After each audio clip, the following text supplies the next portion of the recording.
another, and HSBC Bank. Mr. Chairman. May it please your lordships, I appear in this matter on behalf of the appellants, Mr. and Mrs. James, and my learned friends, Mr. Purchase and Miss Hoffman, appear on behalf of the respondent bank. And this is an appeal against an order dated the 23rd of July 2024, made by His Honour Judge Blohm KC, sitting as a High Court judge. That order was made following two hearings on the 23rd of October 2023 and the 17th of July 2024, at which the judge gave extemporary judgments. And by that order, the judge struck out my client's claim and refused their application to amend their particulars of claim.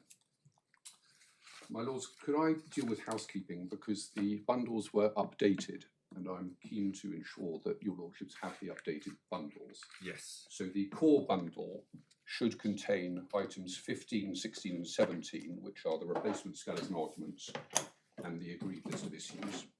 And I think we've had all them. Excellent, Yes. thank you. And then the supplemental bundle included items 18 and 19, which are two further documents. Yes, I think we've had them too. I'm most grateful. And there's also an authorities bundle, which has been lodged and agreed. Yes. Could I please flag up two documents at this preliminary stage? And one is the agreed list of issues at core bundle, page 196.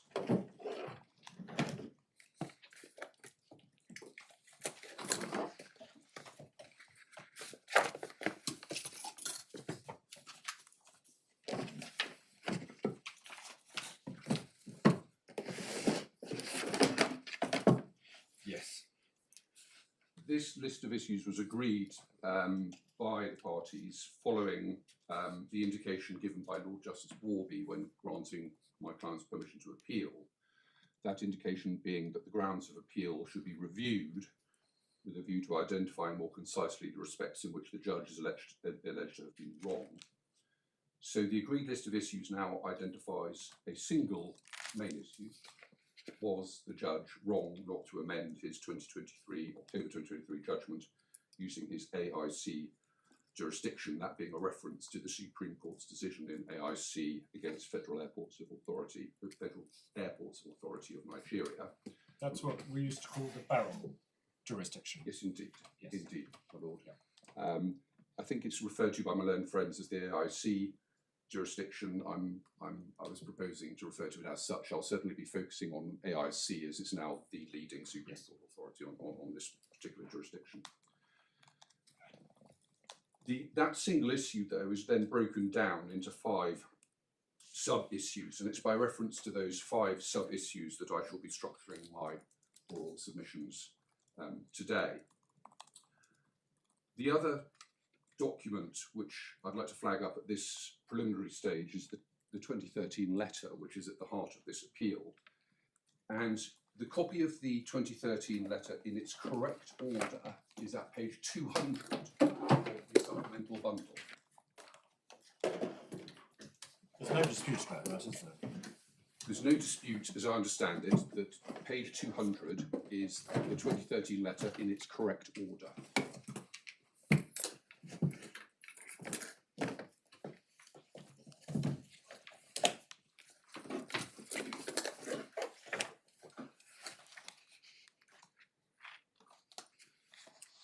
And so it is to this copy at page 200 of the supplemental bundle that I shall be referring during the course of my submissions. Just to keep us all on our toes, there is another copy at page 164 of the supplemental bundle. Which Yes, is in that's the one wrong... I've been reading. I beg your pardon. That's the one I've been reading.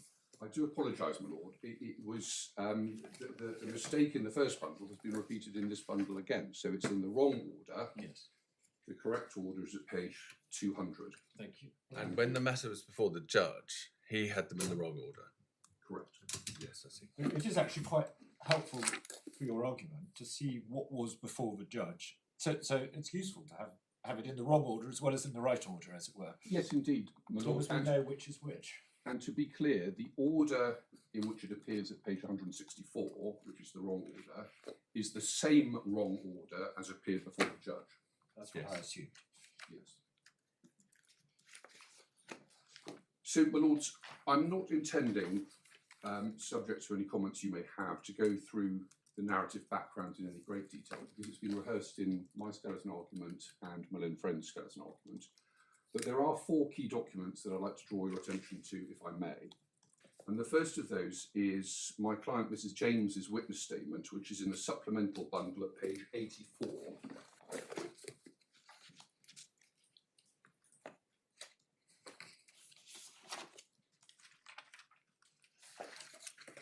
So supplemental bundle, page 84, and to put this document in context, this was the witness statement filed in response to the bank's application to strike out or summary judgment in respect of the claimant's claim. And the reason it's useful is it takes us through the chronology leading up to the 2013 letter. So we can pick it up at paragraph 8 on page 85, which in paragraphs 8 and 9 is Mrs. James telling us about the discovery of this loan. So the discovery was made in early 2010. That's paragraph 9, following a remortgage application in January or February 2010 in paragraph 8. Then in paragraph 10, we have this curious reference to the fact that HSB said to Mr. and Mrs. James that in March 2005, £25,000 was paid from their joint property account into the loan account to reduce the level of borrowing. She doesn't there say when she discovered the transfers, but in your pleading, I know it's not yours, in your client's pleading, I think it says that the transfers were also discovered in 2010, is that right? Yes, indeed. Certainly they were not discovered before 2010. So it was the discovery of the loan itself in early 2010, and then the £25,000 transfer was discovered after that. My Lord, I can turn to the particulars of claim if that would assist. So as originally pleaded, they are at page 5 of the supplemental bundle. It was paragraph 14 that I was thinking of. In or around January or February 2010, page 8, when the claimants were looking at remortgaging, they first became aware of the existence of a loan account and the unauthorised transfers. So that is your case, yes. Yes. Which, for the purpose of the summary judgment strikeout application, should be assumed to be true in my respectful submission. Going back to page 85 of the supplemental bundle and paragraph 10, this transfer of £25,000 to the loan account I've described as curious, and indeed the financial ombudsman, in a document I'll come on to in a moment, made the point that this is not, quote, the typical action of a fraudster. So a fraudster doesn't normally concern themselves with making substantial repayments of the fraudulent loan. One would have thought no repayments would be made at all, or at least the minimum amount to cover their tracks, not payment of a very large chunk of the borrowing that's owed. So in my respectful submission, this payment is far more typical of a mistake on behalf of the bank rather than a fraudster being involved, certainly on this evidence. Paragraph 11 of the witness statement over the page at page 86 is Mrs. James' explanation as to why she and her husband did not notice this payment of £25,000 and indeed the subsequent much smaller payments that were then made.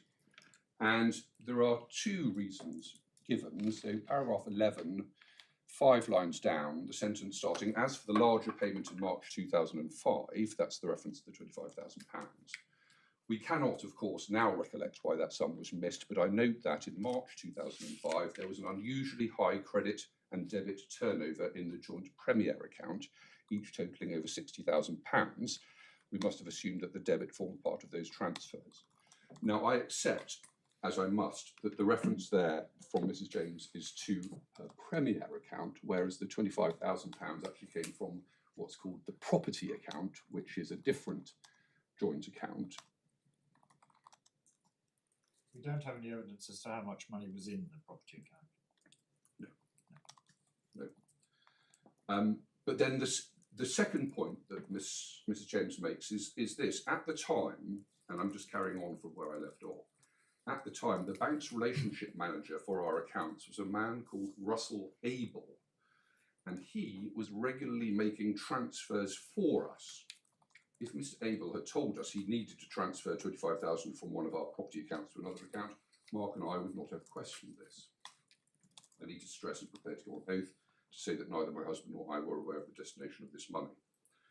So Mr. Abel's involvement is somewhat curious. It's on the face of it, it's somewhat surprising that a bank's relationship manager was simply making transfers on behalf of the clients, but that's the evidence before the court and explains perhaps why, had this £25,000 transfer been spotted, Mr. and Mrs. James may have thought that there was an innocent explanation for it. We then come on to subsequent correspondence with HSBC, and we can pick it up at paragraph 14, where Mrs. James says that this was still in March 2010. At that stage, we thought it was an administrative error. Then on the 7th of May, HSBC demanded that I repay the whole balance. And then paragraphs 15, last sentence, HSBC closed the loan account and referred to debt recovery services. Paragraph 16, we next received a debt collection notice from Metropolitan Collection Services. Pausing there isn't any evidence that matters went further than reference to debt collection services. There's no suggestion, for example, that they served a claim seeking to recover the debt from Mr. and Mrs. James. There doesn't seem to be any allegation on your side that you ever paid any of the loan off. No. It's now being written off. So we're told by the witness statement from Mr. Tinkler on behalf of the bank. Yes, indeed. But that is then the background, which leads up to paragraph 17, Mrs. James saying, on the 21st of June 2013, Mark and I made a formal complaint to the bank. And on the 23rd of June 2013, HSB confirmed that it was investigating. And then on the 31st of July, HSB sent me a letter. And this is the famous 2013 letter, which is at the heart of the appeal. So could I now turn to that letter? And as I say, it's the copy at page 200, which I invite the Lordships to work on.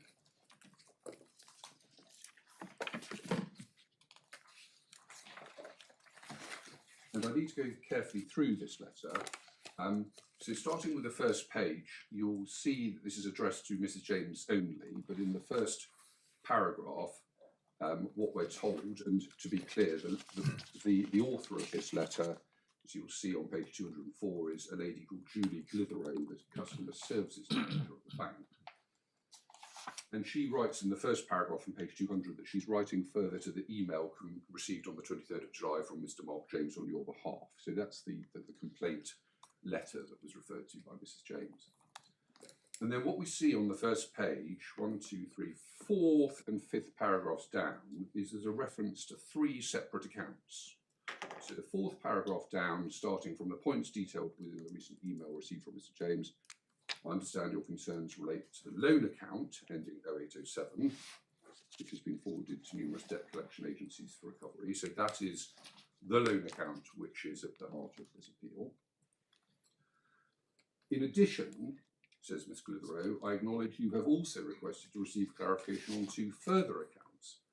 Joint bank account ending 4885, and that is the joint Premier account, as is referred to elsewhere,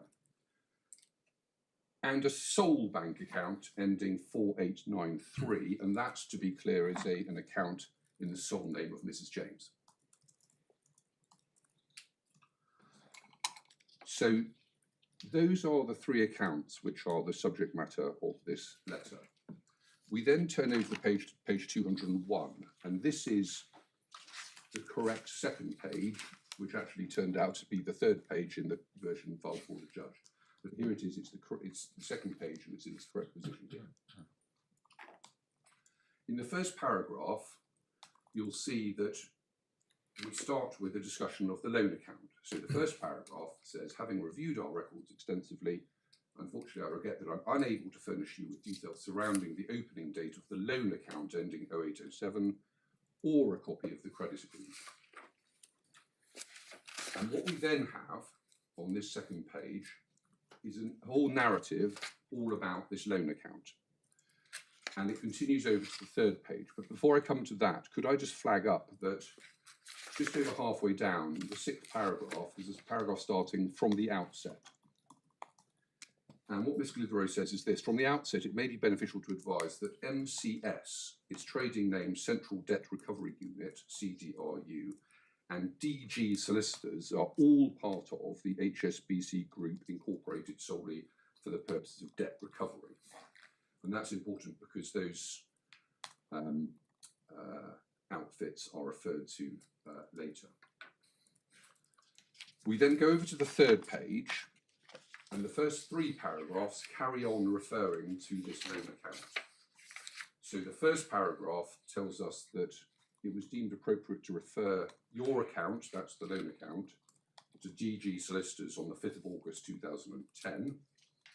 DG Solicitors being one of the outfits connected with debt collection on behalf of the bank. The second paragraph then tells us that when CDRU were also unsuccessful in their endeavours to resolve the account, 3 external agents were used for the purpose of debt recovery, and we're told the dates on which those 3 external agents were involved. So Moorcroft between the 27th of November 2010 and the 3rd of March 2011. Westcott between the 5th of March 2011 and 9th of June 2011, and Newman and Company between June 2011 and December 2011. And then the third paragraph, which is the final paragraph dealing with this loan account, says, please note during the aforementioned period, the account was still being administered within HSBC Group as identified above, and only after exhausting their collection activities was the account sold to Marlin Financial Services Limited on the 15th of February 2013. And that then completes the discussion about the loan account. The next paragraph, the fourth paragraph, turns now to a different account. It turns to the joint bank account ending 4885, and that's the joint Premier account. What we then have is a similar narrative giving us the chronology of what happened in relation to that joint bank account. And if my lords look about 2/3 of the way down, there is a paragraph, it's the third paragraph from the bottom, starting, they have informed me. And that paragraph tells us, they've informed me that in the absence of a repayment plan being mutually agreed, the account was forwarded to DG Solicitors on the 5th of December 2008. So pausing there, I invite you to compare and contrast that date, 5th of December 2008, to the date in the first paragraph at the top of the page, which is the date when the loan account was referred to DG Solicitors on the 5th of August 2010.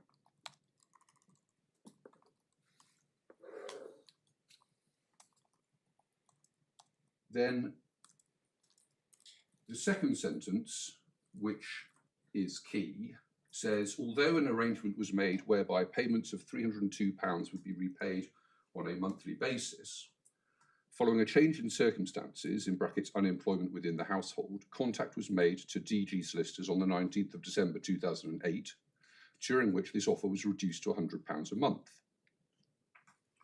So that is the reference to the repayment arrangement, the repayment plan as the judge refers to it. But in my submission, it is clear that Ms. Glidero is referring to a repayment arrangement which applies to the joint account, the joint Premier account, and not to the loan account. Just pausing there, that your clients say never happened. Correct. And my lord, I'll take you to the passage of Mr. James's witness statement where she says that. But if I may, I'll just continue on with this letter before I do so. And to bring the point home, the last 2 paragraphs of that letter then go through a similar chronology in relation to this joint account, where on the penultimate paragraph, we're told, regrettably no payments were received and therefore external recovery agents were utilised as follows. We have Moorcroft being involved between January 2009 and May 2010. Direct Legal between May 2010 and September 2010. And Newman and Company between October 2010 and April 2011. And all of those dates are different to the dates set out in the second paragraph, where similar external agents, they're not exactly the same because the second one is different, but the first and the third ones are the same, but the dates are different.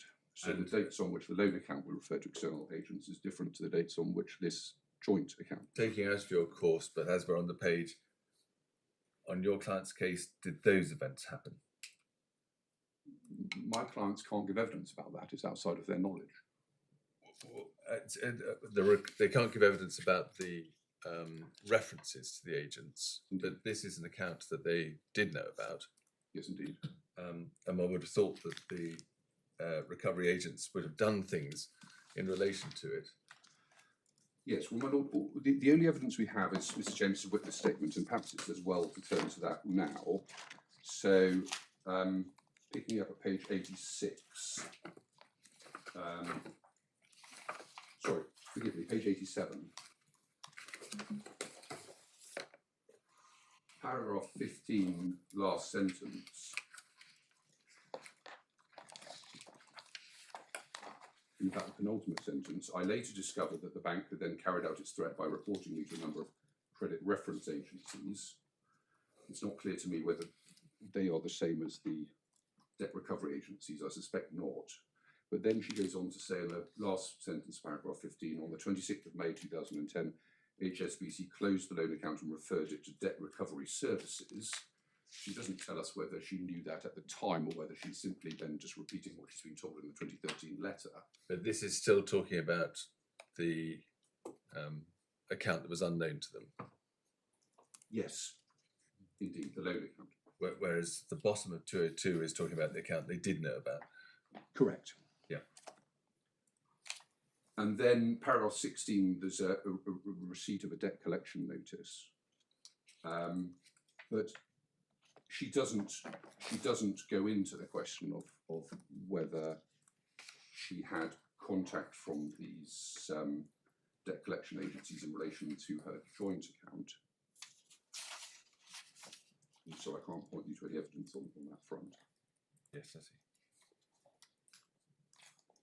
And just to complete this point, going back to page 202, if I may, the final paragraph on that page finds Ms. Glithero telling Mr. and Mrs. James the following: I feel it prudent to advise that during this period the external recovery agents were following instruction on behalf of the HSBC group, and only after their recovery processes were exhausted was the account sold to MKDP LLP Compello on the 8th of December 2011.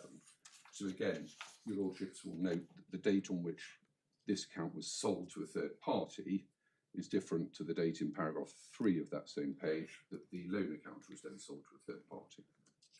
Can I go back to Mrs. James's witness statement on page 80? Yes.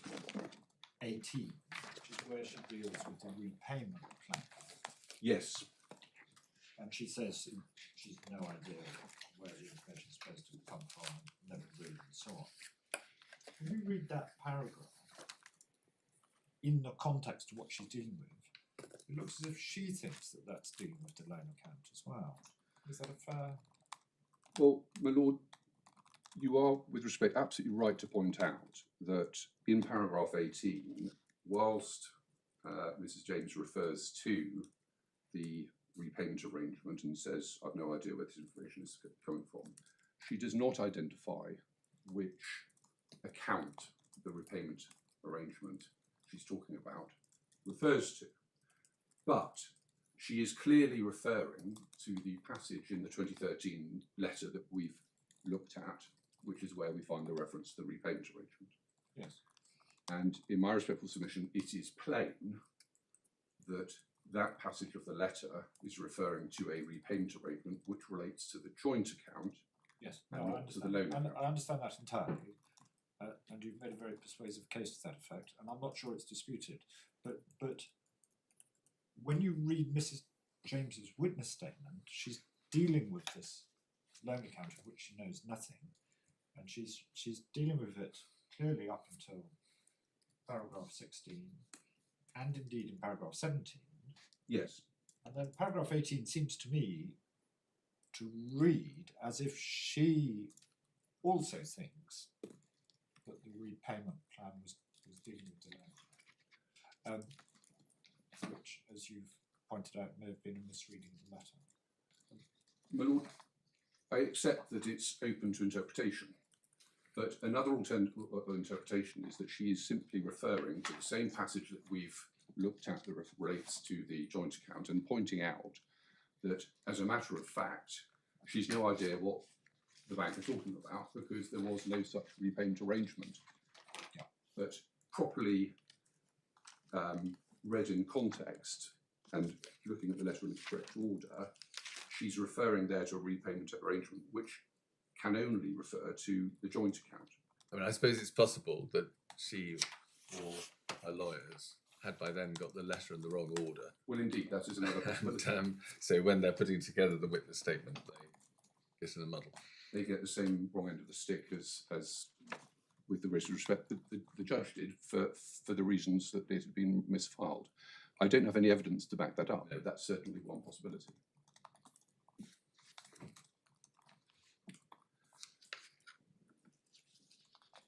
So, my lord, just going back to the 2013 letter, we've carried on to looking until page 202. Could I turn over the page to 203, where the first two paragraphs continue to refer to the joint account. So there's an apology for a typing error in a letter from a lady called Miss Sultana. And again, in the last line of that first paragraph, it's referring to the joint bank account ending 4885. And then second paragraph, there's feedback being provided from Miss Sultana. And at that point, the letter ceases to refer to the joint account. And instead now, from the third paragraph onwards, we turn to the final bank account ending 4893, and that is the bank account in Mrs. James's sole name. And I needn't take you through the chronology of that because it's not germane to this appeal. Over the last page, 204, you will see in the penultimate paragraph, if you're not satisfied with this response, you can refer your complaint to the Financial Ombudsman Service, which is what indeed occurred. And could I now please turn to the Financial Ombudsman Service's decision, first decision, which is in the supplemental bundle at page 169.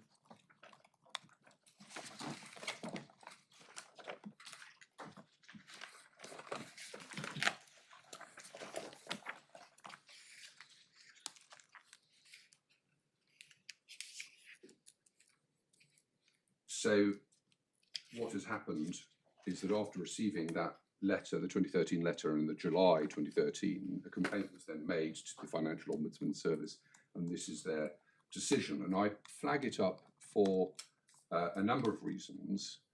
Firstly, the reference to the professional studies loan. So fourth paragraph down under the heading, your complaint. My understanding of your complaint is that you are unhappy that the bank is asking Mrs. James to repay a professional studies loan with a balance of £28,306.88. Now, just pausing there, that balance is the balance remaining after the £25,000 had been applied to the account. Now, this is the first reference to a professional studies claim, and just to put that reference in context, this letter is dated the 21st of November 2014, a year or so after Mr. and Mrs. James had made their first subject access request, SAR. And that first subject access request had resulted in the bank disclosing not very many documents. And in particular, the bank did not disclose at that stage the credit approval and risk management report, the CALM report as it's been referred to. And so that document, the CALM report, was not sent to the Financial Ombudsman Service, and they had not seen it when they came to this decision. And do we know where the reference to the professional studies loan came from? My Lord, may I just take some instructions quickly?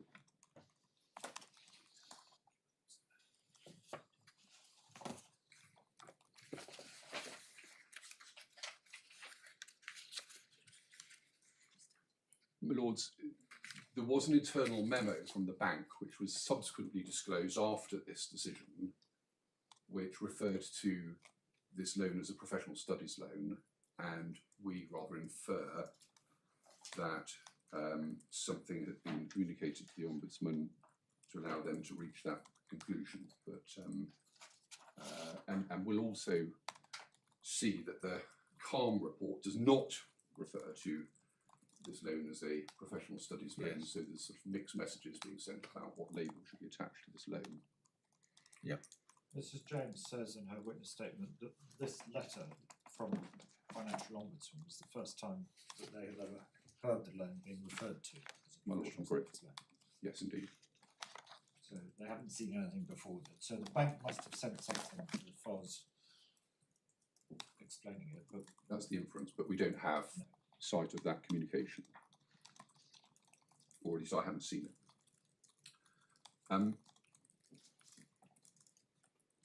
Now, just to pick up on a point made by my learned friends, they seek to argue that this reference to a professional studies loan would have allowed Mr. and Mrs. James at that stage to plead fraud. But in my submission, the mere fact that this erroneous label has been attached to a loan which Mr. James thinks is erroneous is equally consistent with all of this simply being an error on the part of the bank. It is not enough to tip the scales and prove on the balance of probabilities that this is fraud on the part of the bank. So just as the creation of the loan may have been an administrative error, the labelling of the loan as a professional studies loan may equally have been an administrative error. The second point I'd like to pick up on in relation to this letter is the reference to fraud at page 170.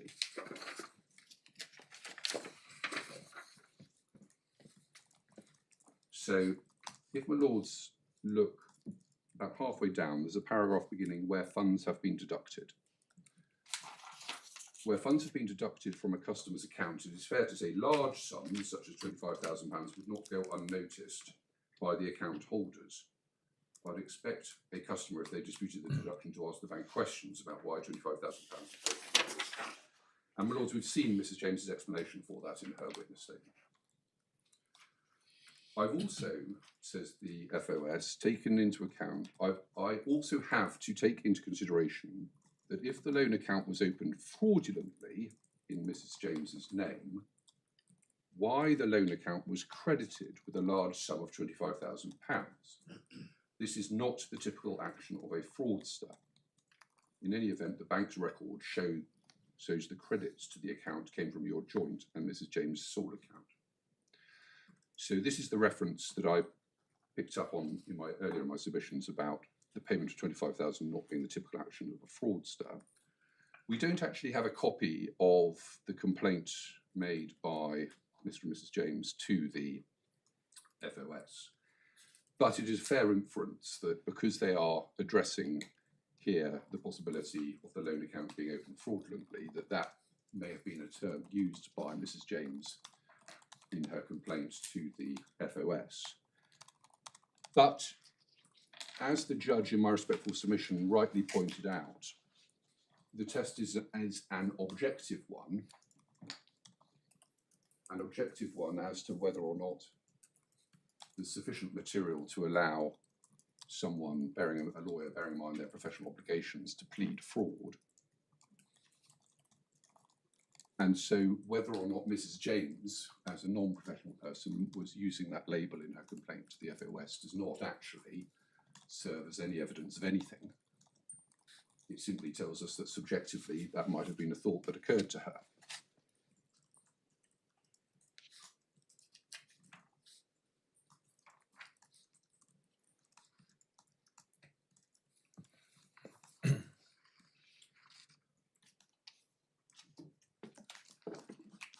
Lords, could I just, I've just been very helpfully referred, picking up on this question of when did the PSL label appear.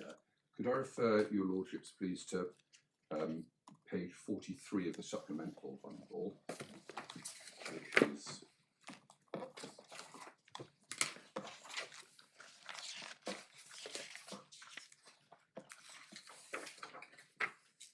which is a skeleton argument prepared by this counsel, King's counsel, who represented Mr. and Mrs. James before I came on the scene, and paragraph 13.13 on page 43 refers to a second subject access request to the bank on the 6th of September 2016.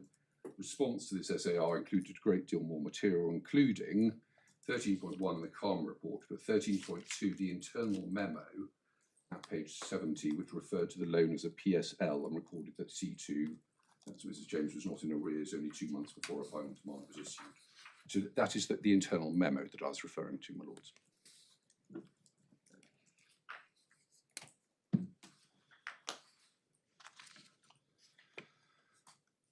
Yeah.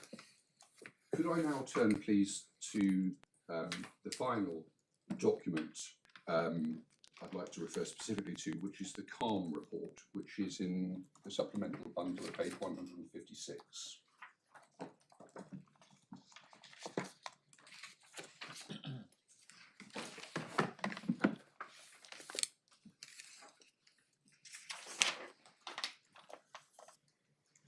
So this is one of the documents that was disclosed as a result of the second of the subject access requests made by Mr. and Mrs. James.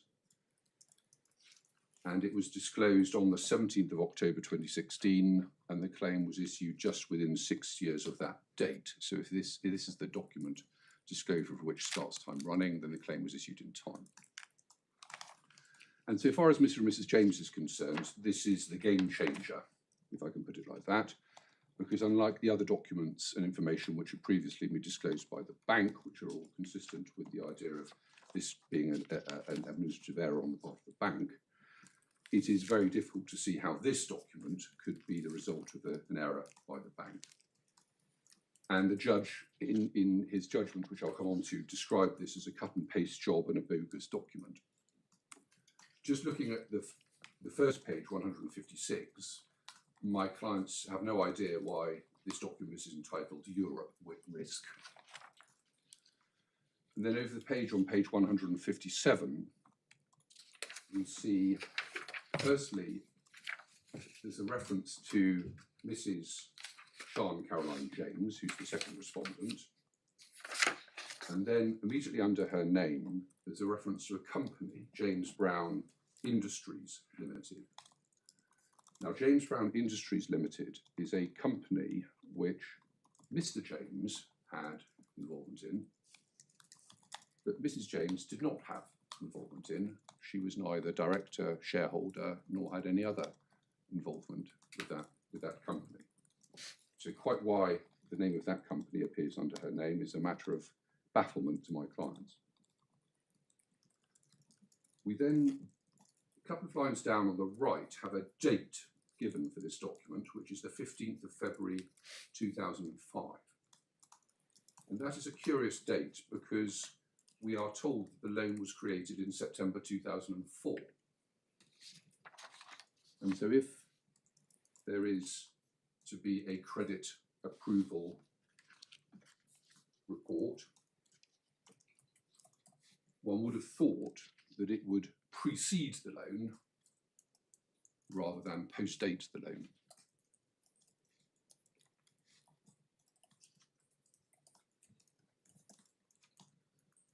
Then about halfway down, we have some figures given, and you'll see there are columns marked approved and then proposed. And under the approved column, we have what are called total relationship facilities of £1,246,000. And that's a figure which my client's, Mrs. James, says she doesn't recognise. And then a proposed total facility looks like 197,000 is proposed, net of tangible security of £69,000. And again, these are figures which Mrs. James says she doesn't recognise. And then in the next section, we have on the left-hand side brief proposal details. And the narrative there is to assist purchase of flat pending buy-to-let mortgage and repayment of residual from other property sale. So this is nothing to do with a professional studies loan.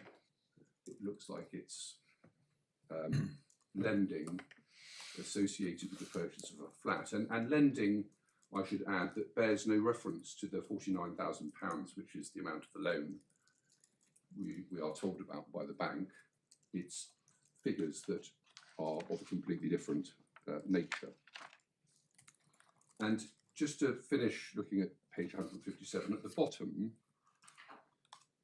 section, you'll see there's a reference to restricted approval. And then on the right-hand side, just a little bit above that, approved by, an approval date, and so on. So what this document rather looks like is that it is a document which would then go to someone else in the bank to be approved by them after a review, and one would naturally expect that person to then have approved the document prior to the monies then being released to the borrower. But what we actually have is simply blanks next to the boxes in which one would expect to find that approval.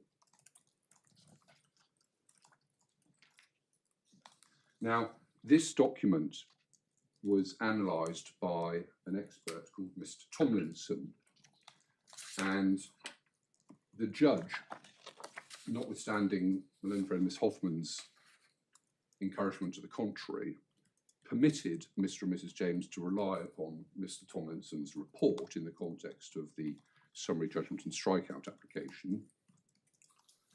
And Mr. Tomlinson's report includes a summary, which is at page 180 of the supplementary bundle.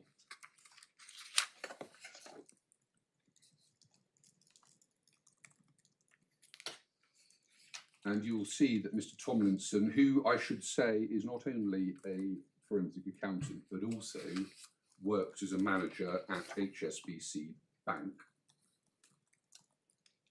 he concluded, having investigated this CALM document, as follows under the heading Summary.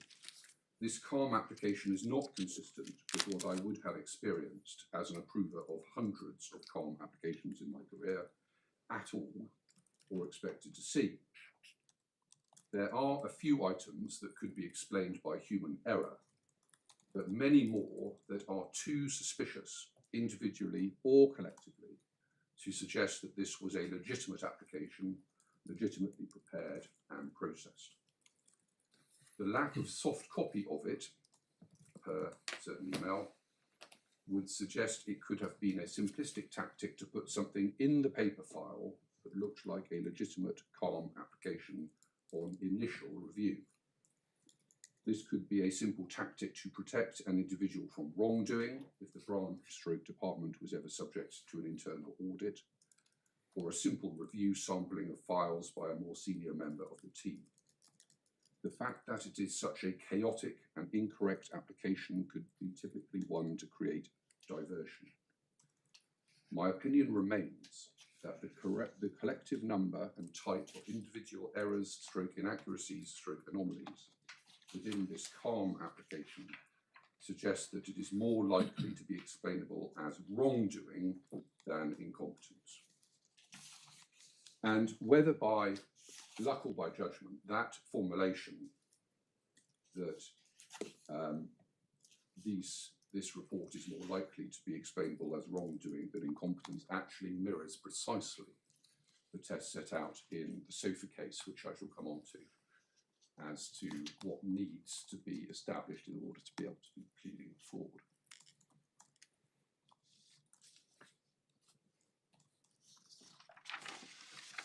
So, against those documents and that background, could I now refer, please, to Ms. Hoffman's note of the first judgment in October? That is at page 103 of the core bundle.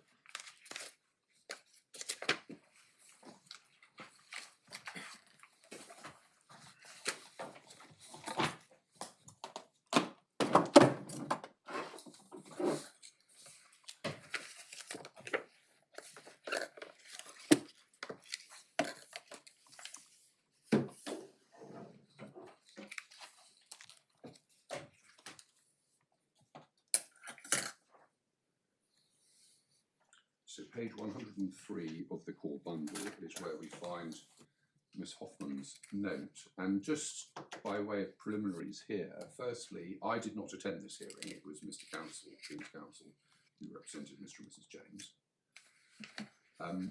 There is no recording, unfortunately, of this hearing due to apparently an administrative error on the part of the court. But Ms. Hoffman prepared this paraphrased note, as she calls it, of an exemplary judgment given at around 5 to 4 in the afternoon of 23rd of October, and as a paraphrase summary, it is agreed. Yeah. And the judge was happy to proceed on that basis. It's not been formally approved by the judge, but he was happy to proceed on the basis it reflected what he could recall. He was, and as we shall come on to, the judge, when he was conducting the second hearing in the July of 2024, did not appear to have an independent recollection of his judgment on the 23rd of October 2023, so he simply referred back to Ms. Hoffman's helpful note, as he rightly called it.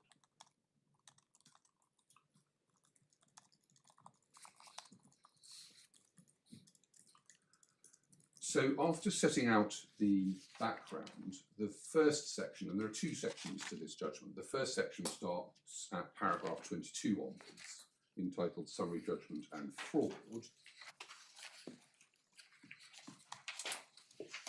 And this section is an analysis of Mr. and Mrs. James's pleaded courses of action. And what we find in paragraph 25 is that the judge is saying it's hard to see how a claim based on deceit can succeed, essentially because there was no detrimental reliance by Mr. and Mrs. James. And then in paragraph 26, there is a rejection of any claim based on malicious falsehood, which, to be fair to Mr. and Mrs. James, wasn't actually pleaded, but the judge seems to have raised it simply in order to reject it. Then in paragraph 27, last sentence, we have a reference to the Calm report being described by the judge as a cut and paste job, and refers to the ex-redundant of Mr. Tomlinson. In paragraph 28, this is where the judge gives permission for my clients to rely upon Mr. Tomlinson's report. Before I get to that report, says the judge, Ms. Hoffman made some objections to the claimants relying on this report. Section 35.4 and privilege. I think that probably is a reference to Rule 35.4 of the CPR. It's not clear to me that the points regarding permission takes matters much further, as this strikes me as a situation where I should give permission to rely on the conclusions of Mr. Tomlinson and so on. And then paragraph 29, last couple of lines, having referred to Mr. Tomlinson, the judge says, I find that his reasoning is well-founded and cautious and leads to a conclusion that indicates that the Calm report is likely a bogus document. Then, in paragraph 33 over the page, having the learned judge in paragraph 32 concludes that in his view there's an arguable case that these documents were false and fraudulent. But he also says he can't see how a claim and deceit can get off the ground. Yes, for the reasons that he's previously set out, which is his lack of detrimental reliance. But then he goes on in paragraph 33 to float this question of constructive trust. Yes. And at the end of paragraph 33, but that seems to be the basis of the claim that seems to be arguable. So there it is, the judge saying that that was an arguable point. And that is the chink in the door that the judge leaves then open for the parties to then investigate. So what he says in that paragraph is, if there was a cash transaction and there was dishonesty, then you can see a constructive trust. Yes. If I'm holding cash for you and I help myself to it, then you can see that I become a constructive trustee of it. But he says, whether the same thing works when there is a bank account on paper is a point that needs to be investigated. But was that ever explored further? Because there does seem to me to be a real difference between taking someone's money and changing entries in a bank account. My lord, that was investigated, and I prepared a supplemental skeleton argument dealing with it.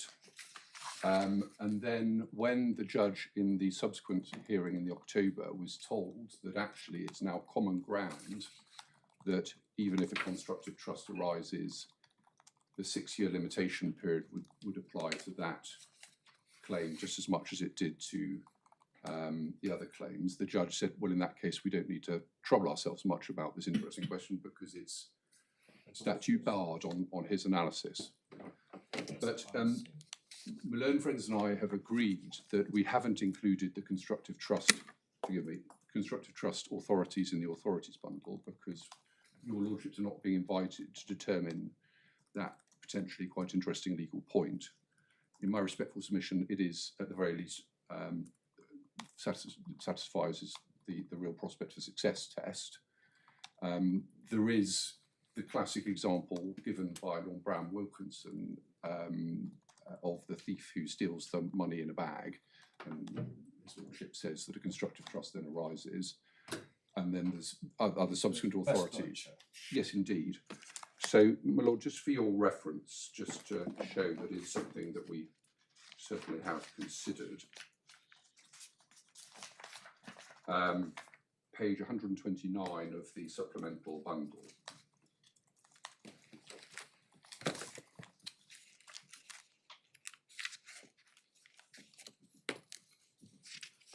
So this is my skeleton argument in front of the judge at the second hearing.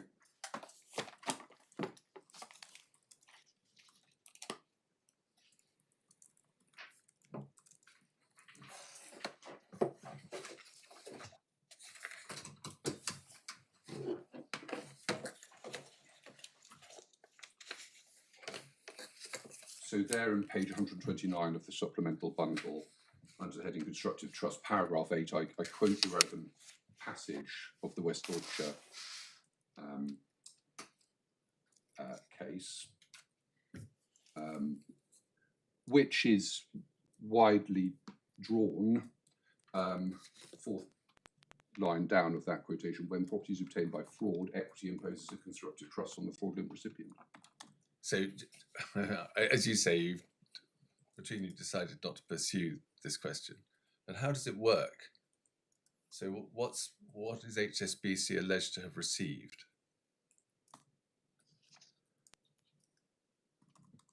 Well, my lord, I appreciate that in the world of banking, one does not necessarily have a bank that holds physical money in an account which is then transferred, but it is the equivalent of that when the bank has created a loan account which is then paid out to a third party. So on my client's case, they didn't receive it.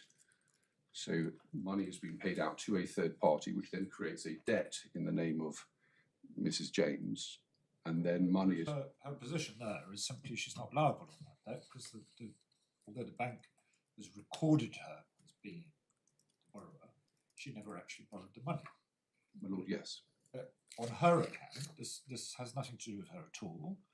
So if she were sued, which she never was, but had she been sued for the balance on the 28,000, she has a complete defence to it. But it doesn't give her any claim against the bank, it gives her a defence. Well, my lord, I suppose it's the second stage, Yes. which is the transfer of £25,000 from the joint account belonging to Mr. and Mrs. James to that fictitious But loan account. the oddity there is the bank treats it as still belonging to her. I mean, they're crediting her with the money. Well, they're crediting an account. In their books, they're treating the 25,000 as owed to her originally and credited to her when it goes into the other account. My lord, I take your point, but in the real world, Mr. and Mrs. James have lost £25,000. Well, in the real world, they've lost £25,000 because somebody else has taken the £49,000. That somebody else has taken the £49,000. That's created a debt on the face of it in the name of Mrs. James, but then money is taken from her and Mr. James's joint account, credited to that debt. They therefore lose that £25,000. In my respect, Save as my lord says that they could just disavow the transaction. If one starts from basics, it's trite law, the relationship between a bank and its customer on a current account is a simple debtor-creditor relationship. And that's very well established. So when you have a bank statement which shows you as having 30,000 in your account, as you said a moment ago, it doesn't mean there's £30,000 sitting in a vault with your name on it. It simply means the bank owes you £30,000 and you can ask for it either in cash or by writing a cheque or by executing a transfer, and the bank has to comply with your mandate. Now, if 25,000 of that is transferred to another account at the same bank, which is what's supposed to have happened, if that's authorised within the mandate, the effect is the bank now only owes you 5,000 on that account. But if it's unauthorised, in breach of mandate, which is Mr. and Mrs. James's case, they never gave authority for the 25,000, then although the bank sends you a statement saying, we now owe you 5,000, you can say, no you don't, you still owe me 30,000. In other words, that an unauthorised transfer doesn't in fact reduce the debt that the bank owes you. So your remedy is to sue the bank for 30,000. Say you accept you owe us 5,000. Here's a bank statement admitting it, but actually you owe us another 25,000 because you claim it's been transferred out of the account, but it never was, not properly. So in that sense, you have a creditor. I mean, you have a claim in debt against the bank. Well, what I'm having difficulty with is there's no money actually. There aren't any gold coins. There's no money actually received by the bank. It's just a book entry. It's actually two book entries. There's one book entry in what's accepted to be a real account, and one book entry in what you say on your account is a completely fictitious loan account. And the bank has moved book entry from one to the other, so it's showing it as owing you less money on the joint account, and you as owing less money on the loan account. Well, yes. But there's no actual transfer of cash. What is it that there's a constructive trusteeship of? That's what I'm, at the moment, having some difficulty in getting my head around. My lord, I hear what you say. You will have noticed from my submissions and the pleadings that breach of contract is one of the causes of action that was pleaded in the claim form and is then expanded on in our application to amend the particulars of claim. So it's not as if constructive trust is, as it were, the be-all and end-all of the claim here. But your breach of contract claim must be statute barred. I mean, you knew about what was going on these accounts in 2010. So how could that not be statute barred? My lord, yes, I can see the point that the fraud isn't a necessary part of that particular cause of action. the issue with the constructive trust, it appeared to be the reason why I'm struggling somewhat to answer these questions is it wasn't an issue between us. No, I follow that. And it wasn't an issue between us before the judge as well as No. before my lord. So can I possibly take you on another red herring for one moment?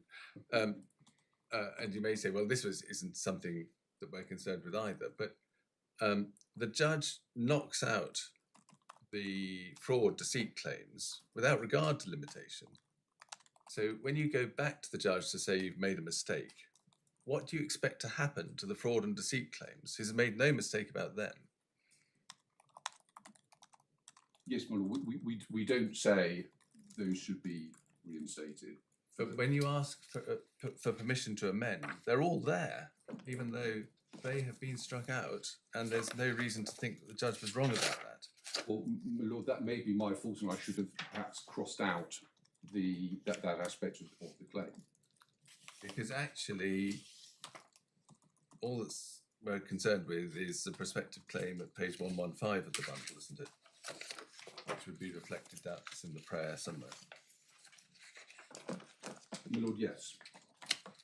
Yes, so what I did is I added and expanded the existing pleadings, perhaps erroneously. I didn't then amend to delete the claims that have been found to have been statute-barred by the judge, but those claims aren't pursued.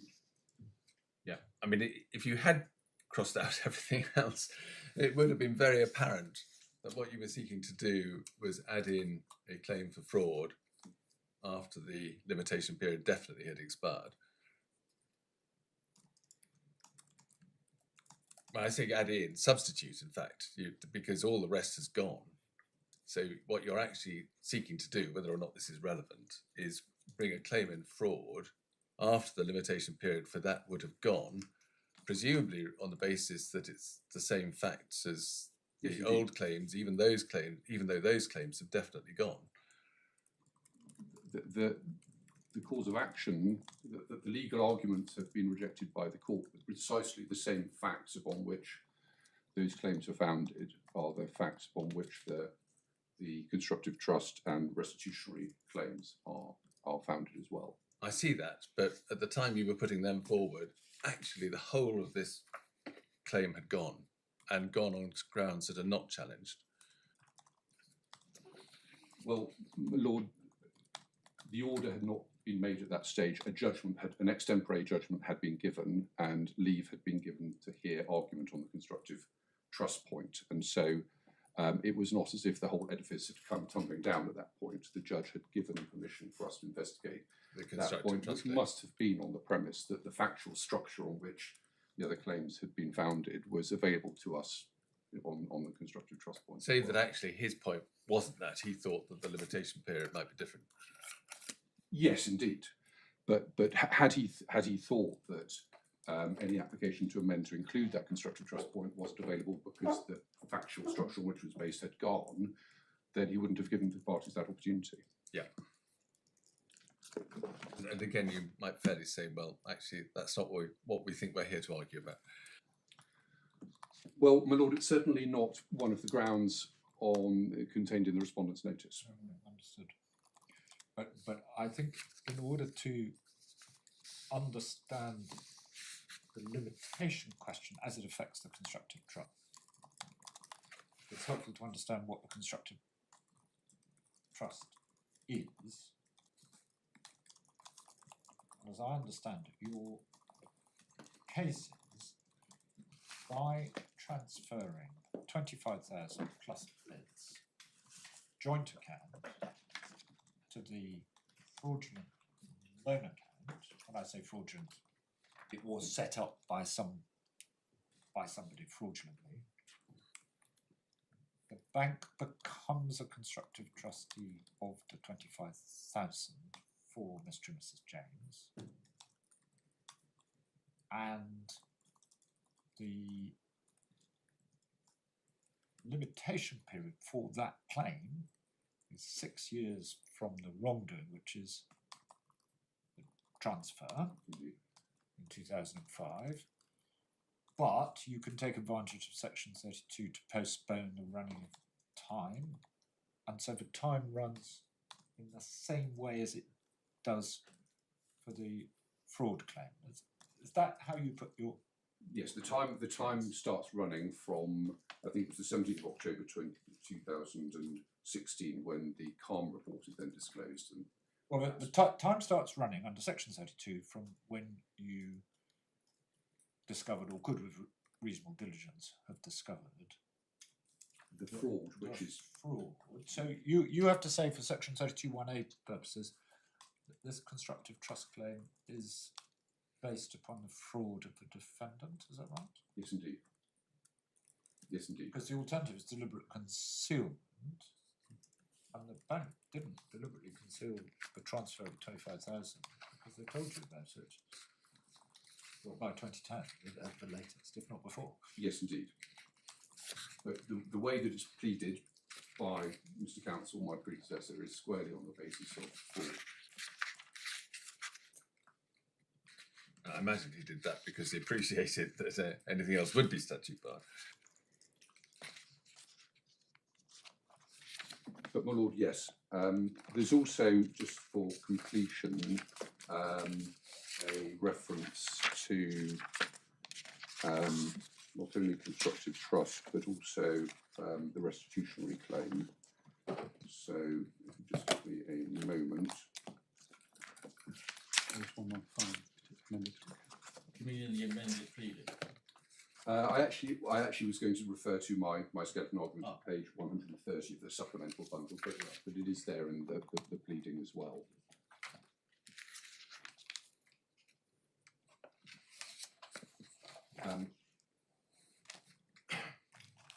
I raised that for completion, but my Lord Justice Nugee, I understand the point that your Lordship is making in relation to the nature of the banking relationship between bank and customer. And so I think the same points apply to this claim as they do to the constructive trust claim. But as I say, the question really for this appeal is not so much whether this constructive trust restitutionary claim has real prospects of success, but because that has not been part of the way this appeal has been argued. Yes.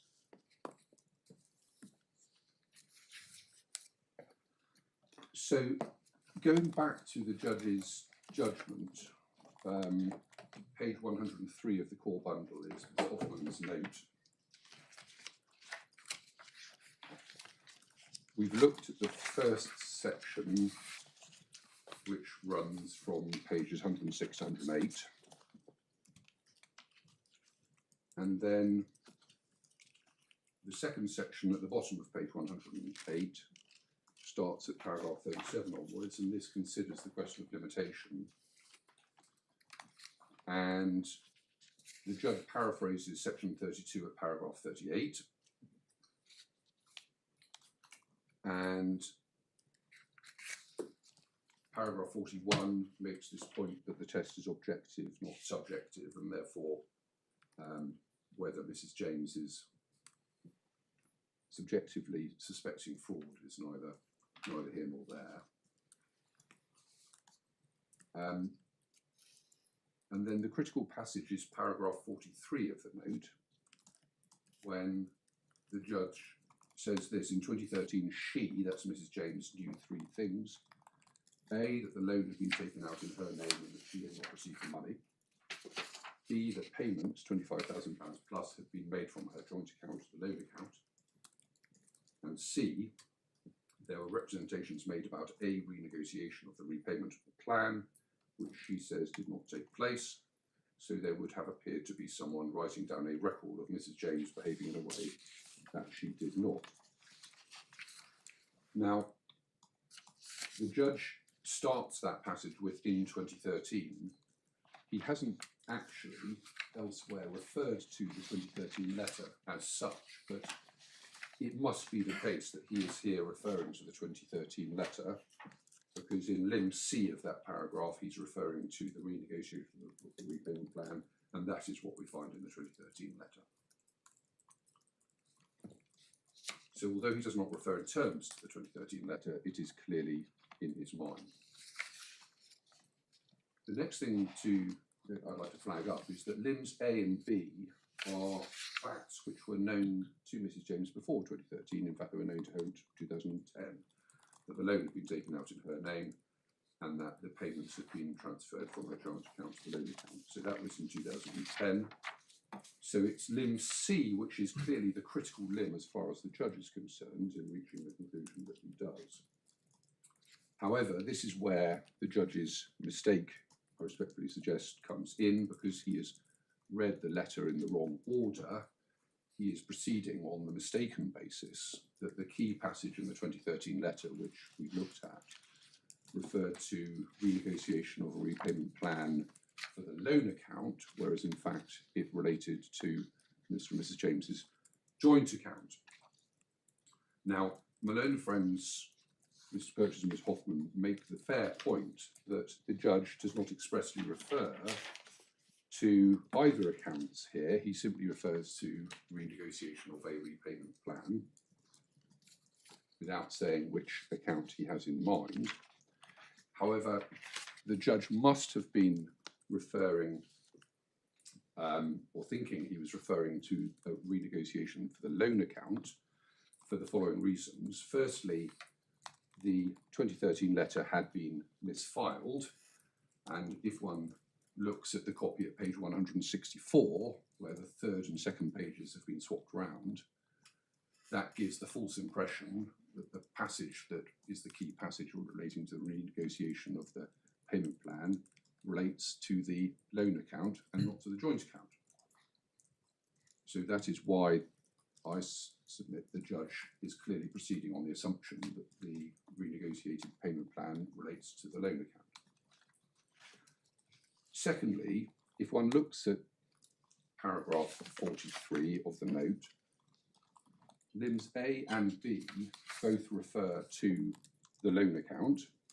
A is that the loan account has been created, B is that repayments have been made from the joint account to the loan account, and so it's natural to interpret paragraph C, limb C, is referring to the same account as limbs A and B.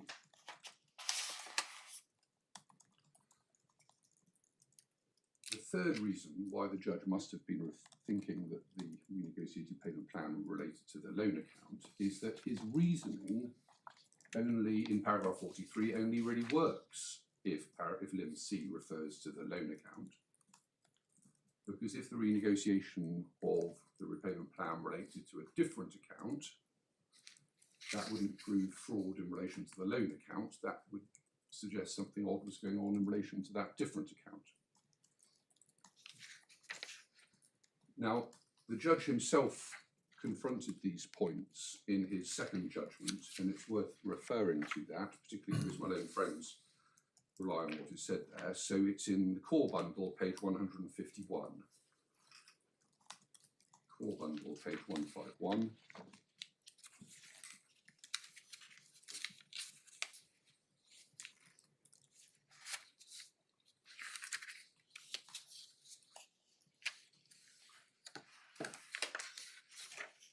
And this is a transcript for this second hearing was recorded and transcribed.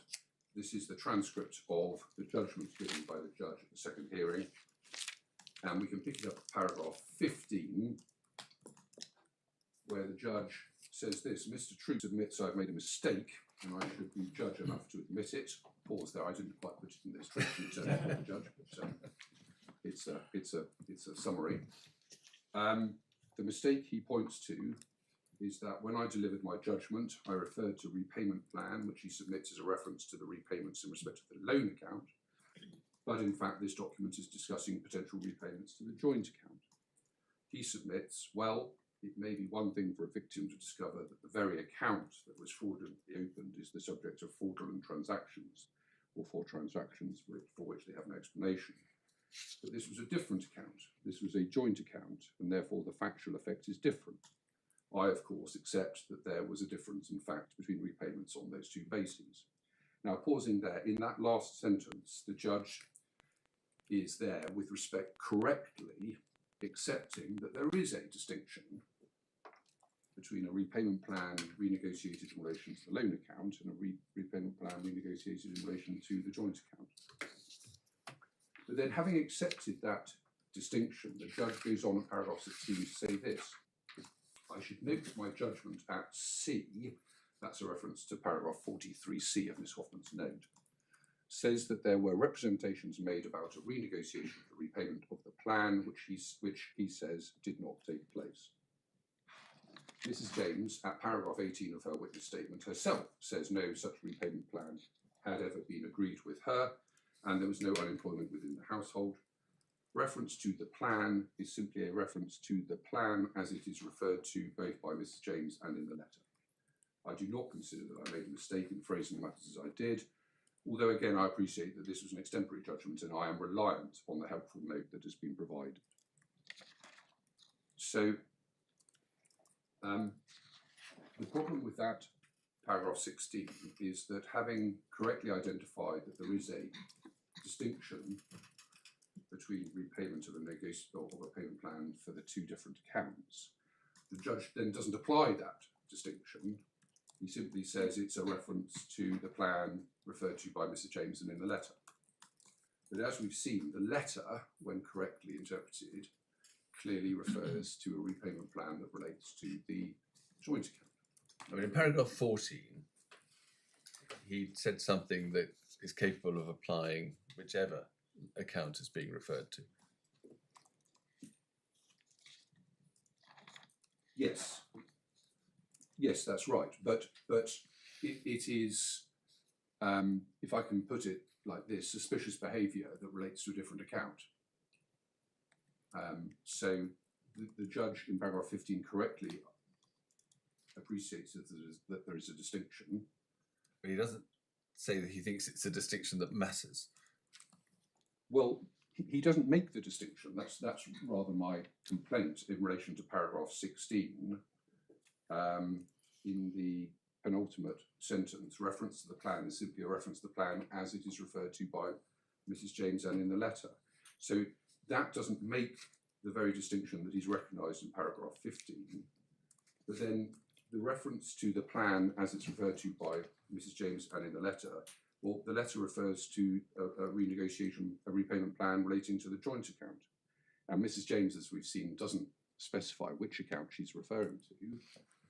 But if she's referring to the letter in the correct order, then she should be taken as referring to the same repayment plan as referred to in the letter, and that's a repayment plan relating to the joint account. So, with respect to the judge, it's not good enough simply to say I was referring to a repayment plan, full stop. It's incumbent on him to identify which repayment plan he was referring to, because if he was referring to a repayment plan relating to the loan accounts, then he respectfully made a mistake. If he's referring to a repayment plan that relates to the joint account, then he's referring to a piece of evidence that doesn't tip the balance and prove fraud. Might he in effect be saying it really doesn't matter? It's still material that indicates something dodgy going on. Yes, but my point is that that's something dodgy going on a correct reading of the 2013 letter, is relating to a different account. And so it doesn't allow a person applying the SOFA test and applying all the professional obligations that applies to one when one is pleading fraud to say that proves there is fraudulent activity relating to this loan account. So, picking up on the agreed list of issues, for all the reasons I've set out, I invite you to answer the first sub-question. Sorry. Can I take you back to the judgment? Maybe you're coming back to this. Of course. But at the bottom of page 151, the judge added something at paragraph 17. That even had I considered the matter afresh in the light of your submissions, I would have come to the same view.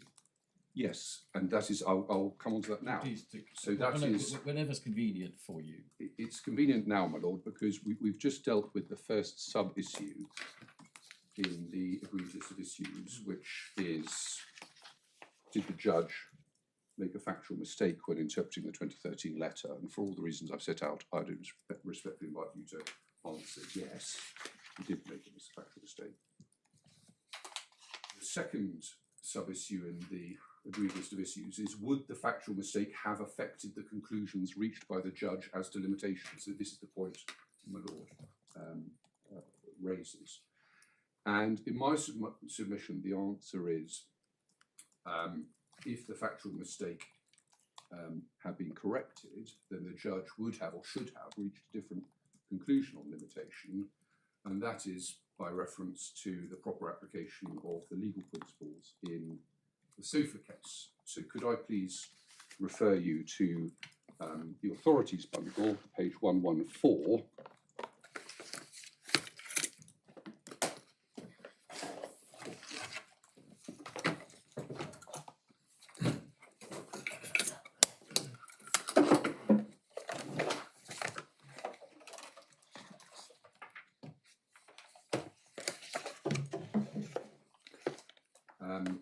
So this is the SOFA case, page 114, paragraph 23 is where the relevant principles are identified by Lord Justice Arnold, giving the main judgment of the Court of Appeal. I don't think this matters for this case, but I was myself party to a subsequent case in which we sort of explored this a bit further. It's called something like Persons Identified in Schedule 1 and Standard Chartered. And I think it might in particular bear on this question of tilting the balance, but I don't think it matters for this case. My lord, I'm grateful. I'm embarrassed to say that I don't have that to my fingertips and I'm not able to comment on it. But if you would like me to do so after today's oral submissions. I don't suppose it's necessary, Mr. Trooper. So, Lim 1, fraud or dishonesty must be specifically alleged and sufficiently particularised, and will not be sufficiently particularised if the facts alleged are consistent with innocence. Just pausing there, if one corrects the judge's first judgment so that paragraph 43C of Miss Hoffman's helpful note refers to a payment plan being renegotiated which relates to the joint account rather than to the loan account, then those facts are consistent, in my submission, with the creation of the loan account being an innocent mistake on the part of the bank rather than fraud. So in other words, they are facts which are consistent with innocence.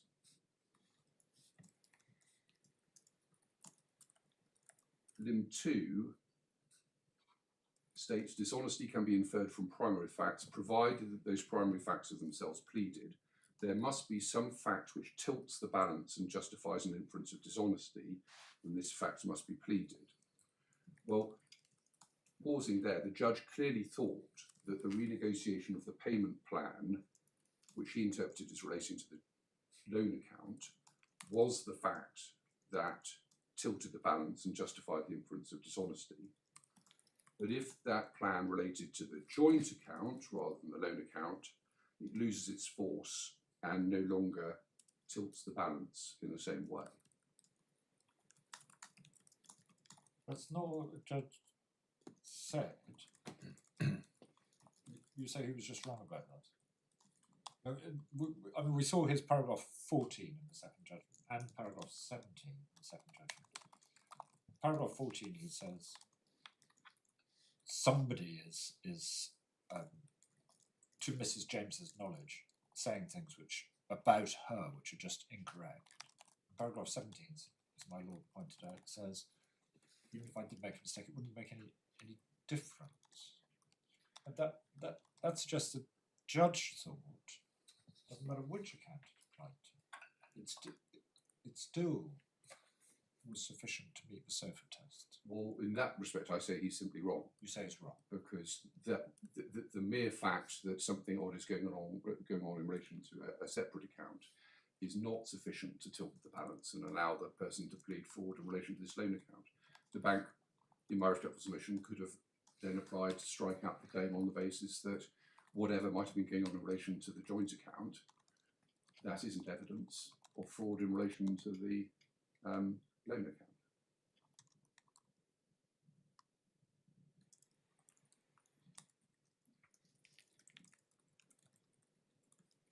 And then we come on to limb 3, which I fear might be the one that might need to be read in light of.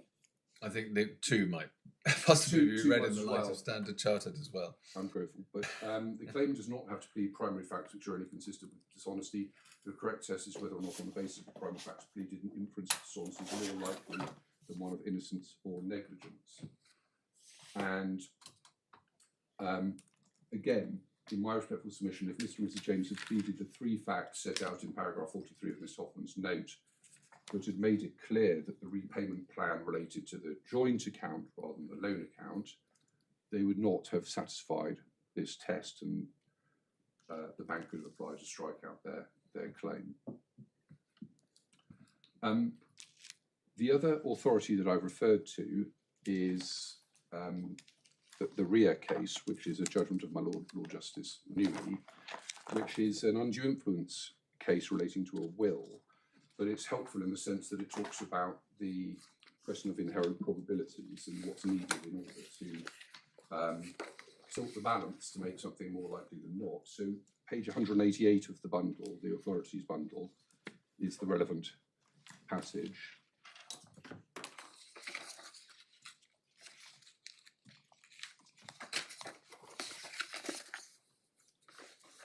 And we can pick it up at paragraph 25, where the Lord quotes from Lord Hoffman's decision in Home Secretary and Riemann.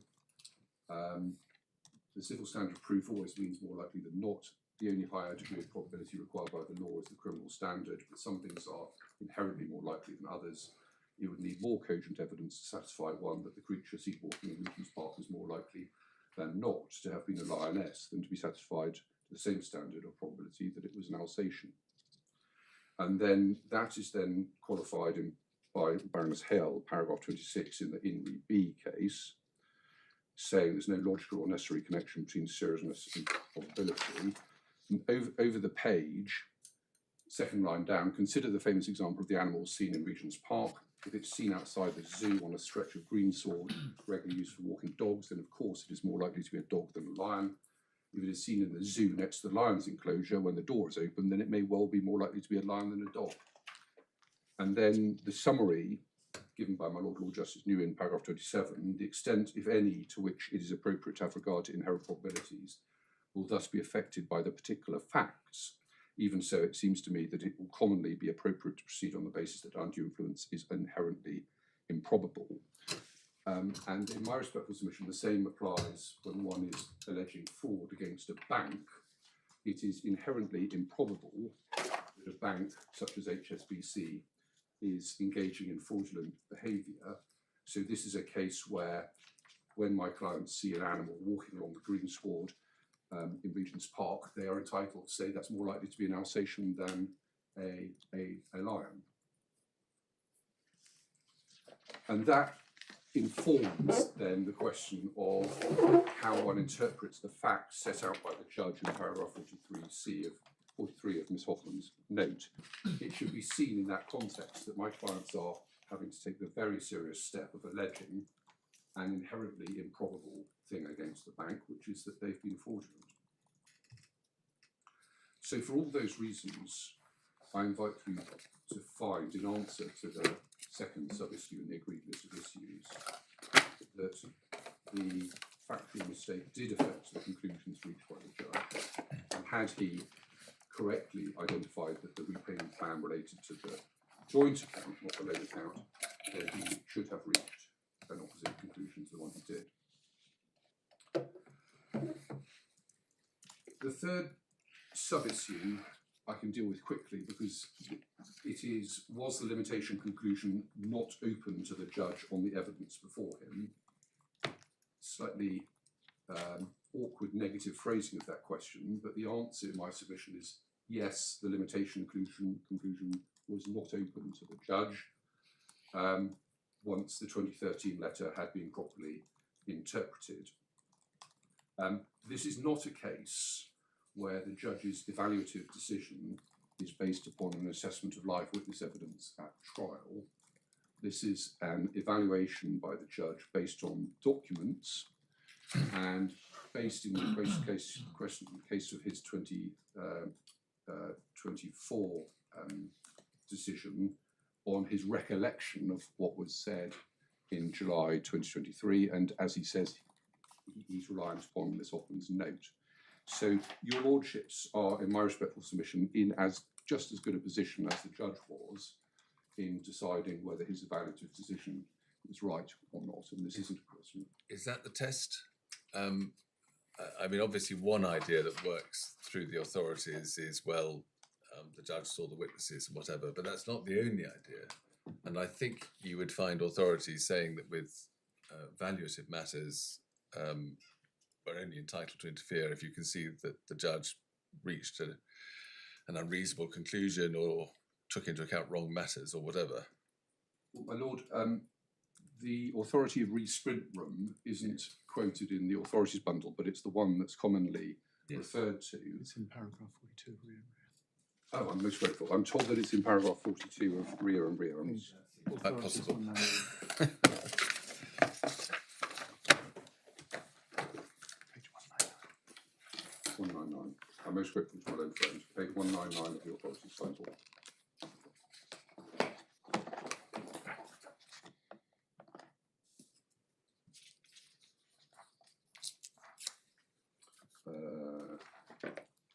I have to say, of course, in this Page 199 of the authorities bundle. case, we did actually interfere, but the test is. Yes, That's set I'm out most there. grateful. So paragraph 42, the position is similar with evaluative assessments. An appellate court will not interfere merely because it might have arrived at a different conclusion. It will do so only if it considers the decision under appeal to have been an unreasonable one or wrong as a result of some identifiable flaw in reasoning, such as a gap in logic, a lack of consistency, or a failure to take into account some material factor which undermines the cogency of the conclusion. So, in my respectful submission, the answer is here that the decision under appeal was wrong. What's the evaluative assessment in this context? The evaluative assessment is the one referred to in paragraph 43 of Ms Hoffman's note, which is that those three factors are enough to tilt the balance and make a finding of fraud more likely than not, and therefore that my clients could plead fraud at that stage rather than having to wait until the calm report being disclosed in 2016. And that evaluative decision was based upon a misreading of the 2013 letter, a misunderstanding on the judge's part with respect to him thinking that the renegotiated payment plan related to the joint account, not the loan, related to the loan account, not the joint account. I mean, in the context of issue C,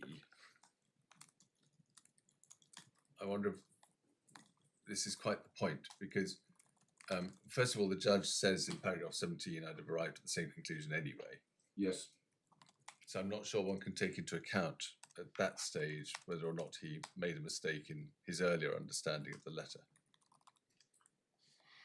well, in my respectful submission, the judge was wrong to say he would have reached the same conclusion in any event, or he should not have reached the same conclusion in any event had it been pointed out to him what the correct reading of the 2013 letter was. And I follow that, but then you are into whether it's a reasonable conclusion, because he is to be taken to have had in mind the correct facts when expressing that view, presumably.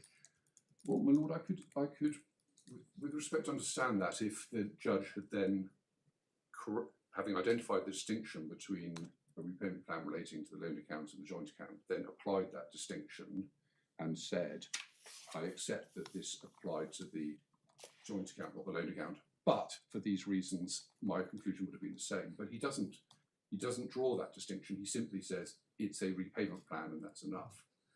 And what he should have done is recognise that the repayment plan related to the joint account, and therefore recognise that it loses its force as the clincher that tilts the scales.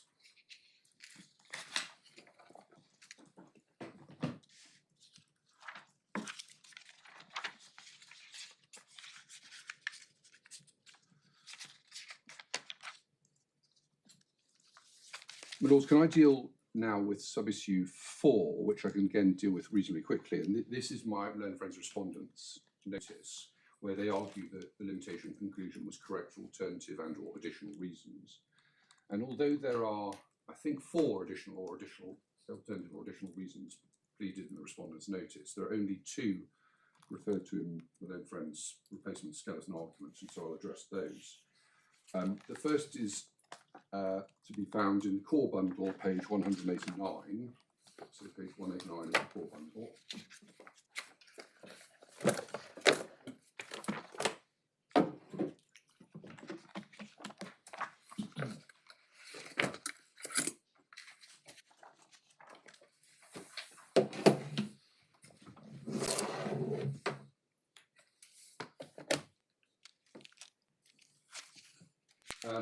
And it's paragraph 64.1. The assertion there is that Mr. and Mrs. James had enough knowledge in 2010 to pursue what's said in the last sentence of subparagraph 64.1, to pursue an investigation that should, on the bank's case, have commenced in May 2010. The bank then assert that had the claimants done that, they would have discovered the relevant facts prior to 2013 and long before October 2016, even allowing for delays in getting information from the bank. Now, with respect, there are 2 fundamental problems with that argument. And the first is that whilst it is correct to say that Mr. and Mrs. James did not make their first subject access request until 2013, it is wrong to assume, as the bank appear to, that Mr. and Mrs. James would be sat on their hands from 2010 to 2013. Now, if we look at the note of the first hearing before the judge appears to proceed on the basis that there were investigations ongoing from 2010 onwards. And that's at core bundle, page 104. So could I just refer you to that, if I may.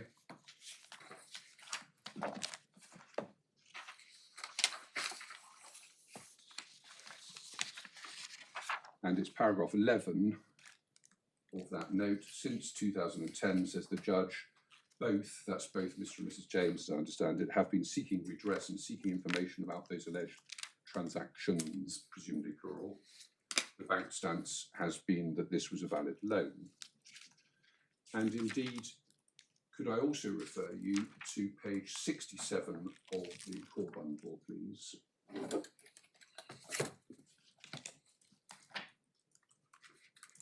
Which is the respondent's notice. And just about halfway down that page, there's a subparagraph A, where 3 lines down, halfway through 3 lines down, it said, there's a reference to May 2010, when on the claimant's own case they learned about the loan account and started their investigations. So although we don't have much evidence about exactly what was going on between 2010 and 2013, the judge appears to have proceeded on the basis that Mr. and Mrs. James were investigating during that period, and the bank themselves appear to be proceeding on the basis that the investigation started in 2010.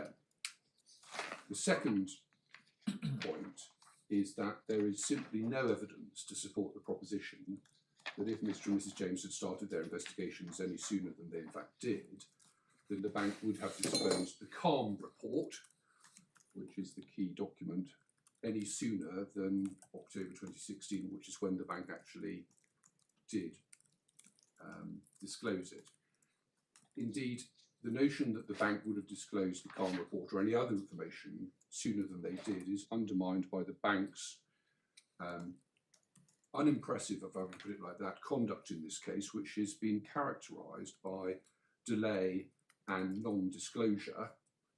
And could I just on that point refer you to what the judge said at core bundle page 109 of Ms. Hoffman's note.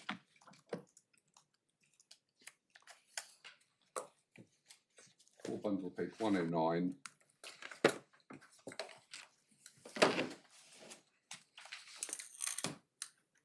Paragraph 41, last 3 lines, the bank failed to supply information, says the judge. I regard the failure of the bank to disclose the relevant documentation as astonishing, and the responses to the DSARs, that's the data subject access requests, as substandard. So the bank's assertion that they would have disclosed information more promptly is one that should be treated with extreme caution, in my respectful submission. Going back to the second point that's raised by my learned friends at page 190 of the core bundle, paragraph 64.2 on page 190, my learned friends rely upon the label professional studies loan having been attached to this loan in November 2014 when the first FOS decision was handed down. I've already dealt with that, but in my respectful submission, whatever label might have been attached to the loan doesn't change matters. That label could be erroneous in just the same way as the creation of the loan was erroneous. It is equally consistent with negligence as it is with fraud.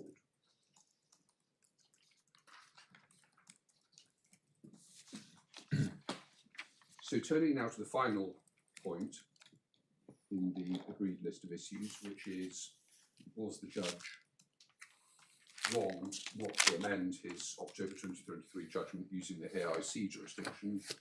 The answer in my respectful submission is yes, the judge was wrong not to amend that judgment.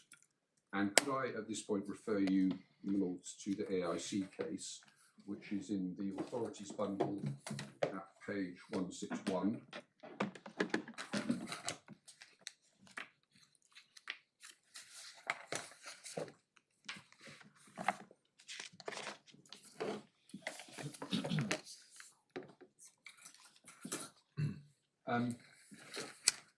So page 161 of the authorities bundle, the facts can be taken from the head notes. The claimant applied under the Arbitration Act for leave to enforce a New York Convention arbitration award which it had obtained in Nigeria.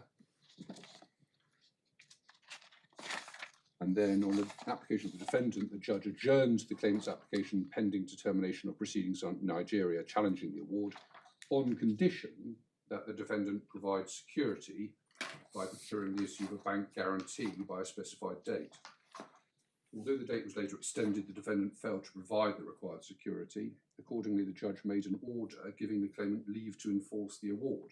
However, on the same day, and before the order was sealed, the defendant acquired the requisite bank guarantee and applied for reconsideration of the order on the basis that there had been a significant change of circumstances. The judge granted the defendant's application and set aside her order, finding that to allow the claimant to have the benefit of both the guarantee and leave to enforce the arbitration award would give the claimant an unintended procedural windfall.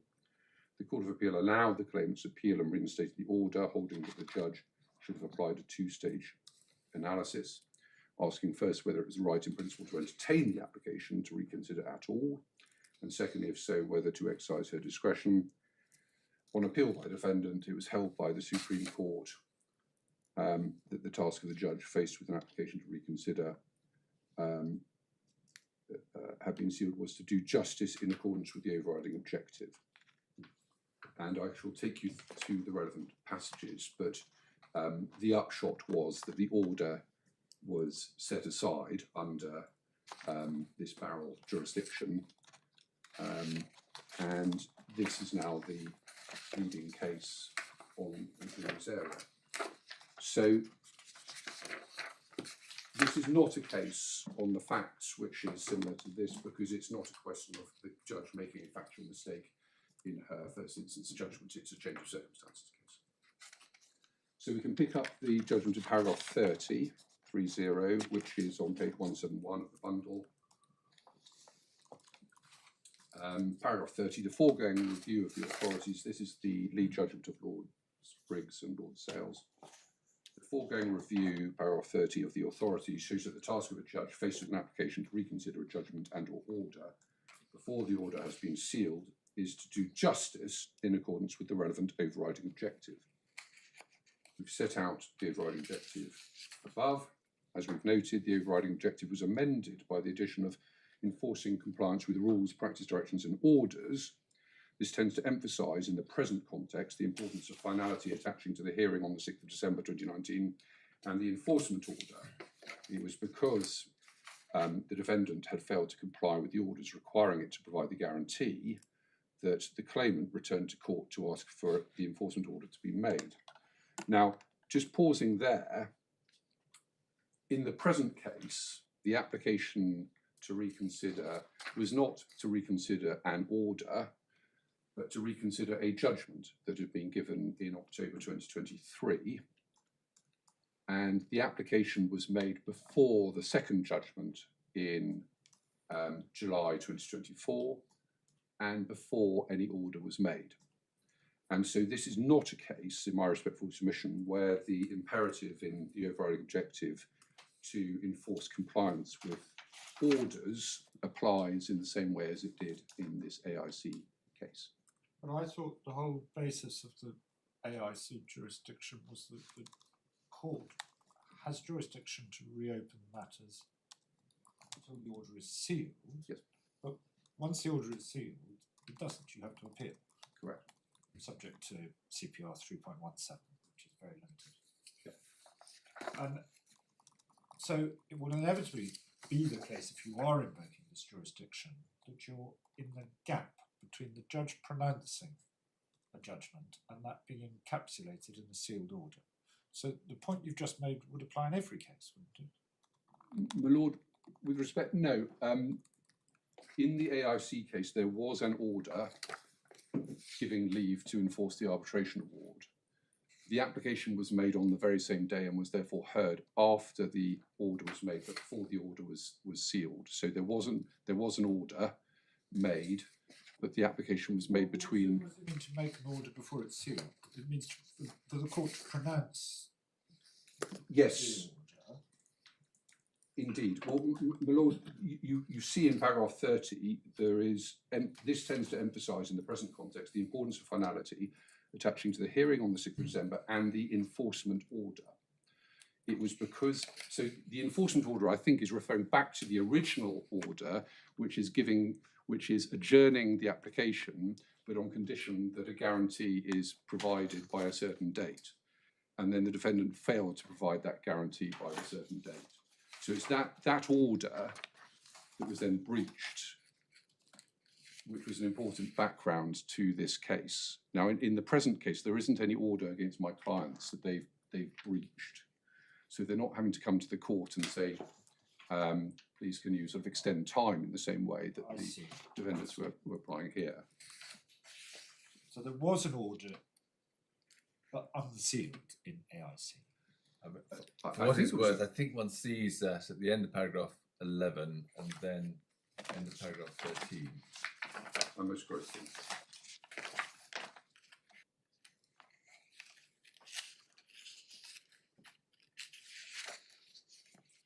And Yes. Of course, it's well established you have to comply with a court order once you know of it, even before it's been sealed. Yes, and although the words, oh yes, sorry, the enforcement order was not sealed at this stage of paragraph 11.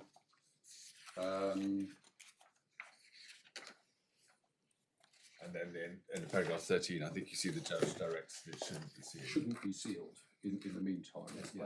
So you say this is different because there wasn't even an unsealed order. Correct. There wasn't any previous unsealed order which my clients are in breach of, and they're having to then come back to the court to seek the court's indulgence. All that happened was there was a judgment. And it was a judgment, correct me if I've misunderstood the procedural chronology, but rather unusually, as I understand it, the judge had raised a point of his own motion and asked the parties to investigate. Indeed. And so, in one sense, it could be viewed as an adjourned hearing.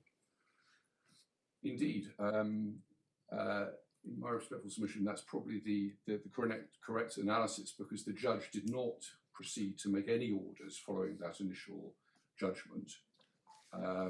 It was simply relisted on a separate date with permission for the parties to make further submissions, and then there was then a continuation of the hearing thereafter. So quite differently to the AIC case where the defendants are having to come to the court to say, we apologise for not having complied with the court order, please give us indulgence. The court has actually expressly allowed my clients to come back to court, albeit on the constructive trust point rather than different point. the open As it barrel happens, jurisdiction. yeah. But still, it's by no means a sort of final conclusion that has been.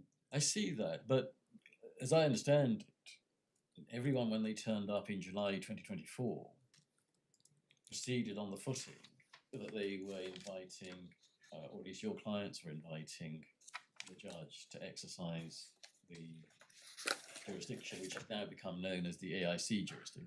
Yes, indeed. Yes, indeed. And so, and I know you haven't finished showing us AIC by any means, but the principles which the Supreme Court set out in that judgment are applicable, aren't they? Absolutely. The point, though, I'm making is that this central question of applying the overriding objective carries with it the fact that the overriding objective includes enforcement of court orders and so on, which is to the fore in the AIC case in a way that is not to the fore in the present case, because there wasn't a previous order. But what there was, as I think you accept, was that there was a decision by the judge. Yes. The time started running in 2013 for the fraud claim. That wasn't a provisional view. He wasn't reserving that point. He was deciding that point when you look at his October 23 judgment. What he was reserving was a question whether maybe the constructive trust claim could escape that because there was no limitation period because of section 21. Yes. And it's because it was that point on which he was inviting further submissions.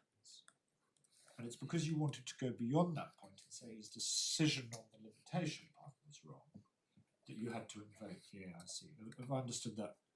My lord, you have. Yes. But the overriding objective does not talk about Enforcement of judgment. enforcement of judgments. Yes.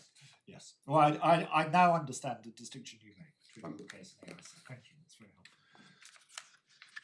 We can now turn in AIC to paragraph 34. So that is at page 173 of the bundle. And this is where their lordships are rejecting the notion of there having to be a two-stage test.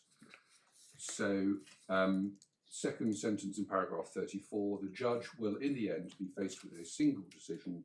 Do I set aside the order which I've already made and replace it with a different order? In our view, the importance of the finality principle is better reflected in recognising that it will always, and especially in the case of a final order, be a weighty matter in the balance against making a different order than in requiring slavish adherence to a two-stage process of analysis. And although there's that dictum is couched in language referring to orders, we will come on to the fact that this jurisdiction applies to judgments as well.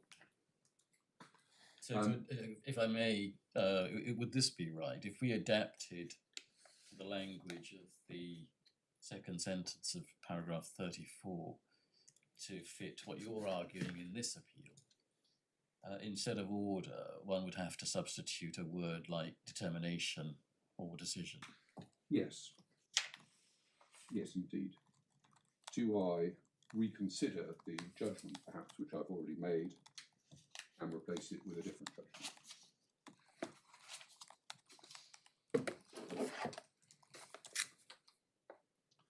And then we go on to paragraph 35. The weight to be given to the finality principle will inevitably vary, depending in particular upon the nature of the order already made, the type of hearing at the end of which it was made, and the type of proceedings in which it was made. Leaving aside orders made on appeal, which lie outside the scope of this appeal and have already attracted their own jurisprudence, finality is likely to be at its highest importance in relation to orders made at the end of a full trial. But other kinds of final order, which end the proceedings at first instance, will attract the finality principle to almost as great a degree. Case management and interim orders lie towards the other end of the scale, and indeed many reserve liberty to the parties to apply, etc. So, just characterising where the present case sits on that scale, it certainly doesn't sit at the end of the scale where an order has been made after the end of a full trial. Certainly there's no question of any witness evidence having been heard. It isn't even a final order in the sense that at the end of the hearing in November 23, the proceedings came to an end because the judge had kept this point about constructive trust open and listed a further hearing, albeit I absolutely take the point that that is on a slightly separate issue to the barrel jurisdiction question. And the judge then heard the application to reopen this order at the same time as hearing submissions on the constructive trust point at that second hearing. And so whilst I fully accept that the finality principle is of importance and in great weight of the scales, it is not as far at the far end of the scales as perhaps my learned friends would like it to be in accordance with their submissions.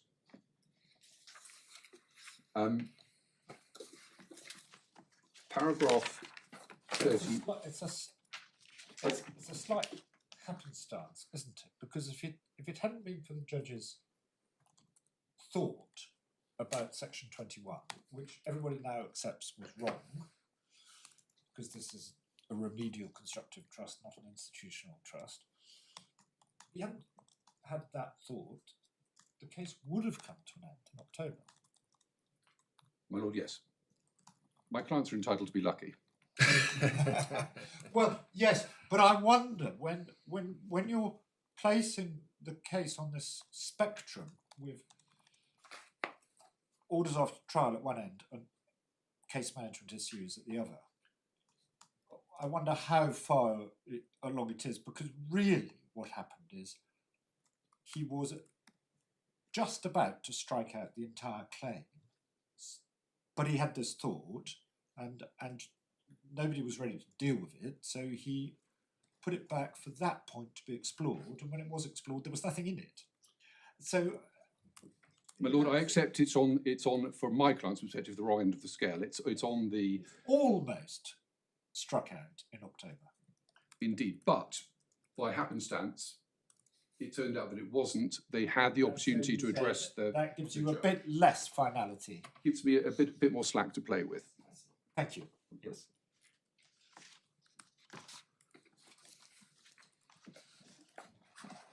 Paragraph 39 we now turn to, which is on page 174 of the bundle, which is where their lordships identify the ultimate question, and it's third line down in paragraph 39. The question is whether the factors favouring reopening the order are, in combination, sufficient to overcome the dead weight of the finality principle on the other side of the scales, together with any other factors pointing towards leaving the original order in place.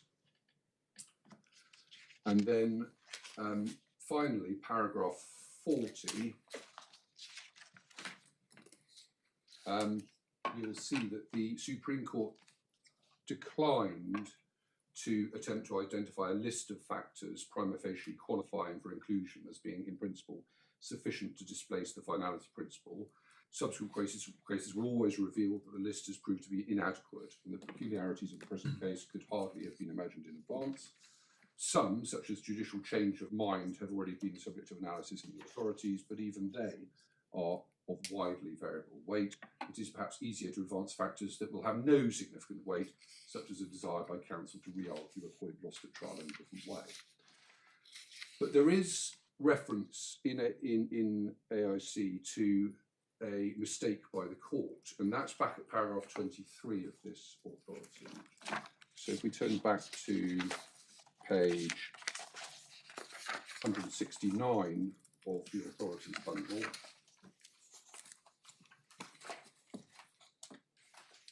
paragraph 23 at the bottom it quotes Baroness Hale, who had given the lead judgment in an earlier case called Re-L, which also dealt with this Barrel jurisdiction. And if we turn over the page, her ladyship at the top says this: a relevant factor must be whether any party has acted upon the decision to his detriment. especially in a case where it is expected that they may do so before the order is formally drawn up. Pausing there's no suggestion that the bank has acted to its detriment in this case. On the other hand, in Re Blenheim Leisure Restaurants Limited, Mr. Justice Newberger, as he then was, gave some examples of cases where it might be just to revisit the earlier decision, i.e. a plain mistake by the court, and so on. So, Mr. Justice Newberger identified that as an area where a particular point where it might be just to revisit the earlier decision. There's also, in the authorities bundle, a case called Grosvenor London, which I'd like to refer to quickly, which is at page 83 of the authorities bundle, which again contains some helpful dicta just about the position where the judge has made a mistake. So which page? Page 83 is the head note of the Grosvenor London case, page 83 of the authorities bundle. The facts of this case I needn't trouble you with, but suffice it to say that Mr. Justice Fraser was dealing with an application to reopen a draft judgment which he had handed down, but not yet, a draft judgment which he'd circulated amongst the parties, but not yet handed down. And we can pick it up at paragraph 44, which is at page 101 of the bundle, where you will see at the bottom of page 101, paragraph 44, there's the heading, Events Following Distribution of the First Draft Judgment. And we're told, second sentence, shortly after distribution of the draft to the parties under CPR Part 40, Grosvenor lodged a document entitled Claimants Note Following Draft Judgment. In addition to typos, they sought three things, and one, that the court should recall and reconsider its draft judgment. And you'll see a few lines down, there was a further matter dealt with in the note, namely a factual correction to paragraph 8 of the draft judgment. And what Mr. Justice Fraser then does is go through the principles. This is before the AIC case, so paragraph 46 onwards is where the principles are.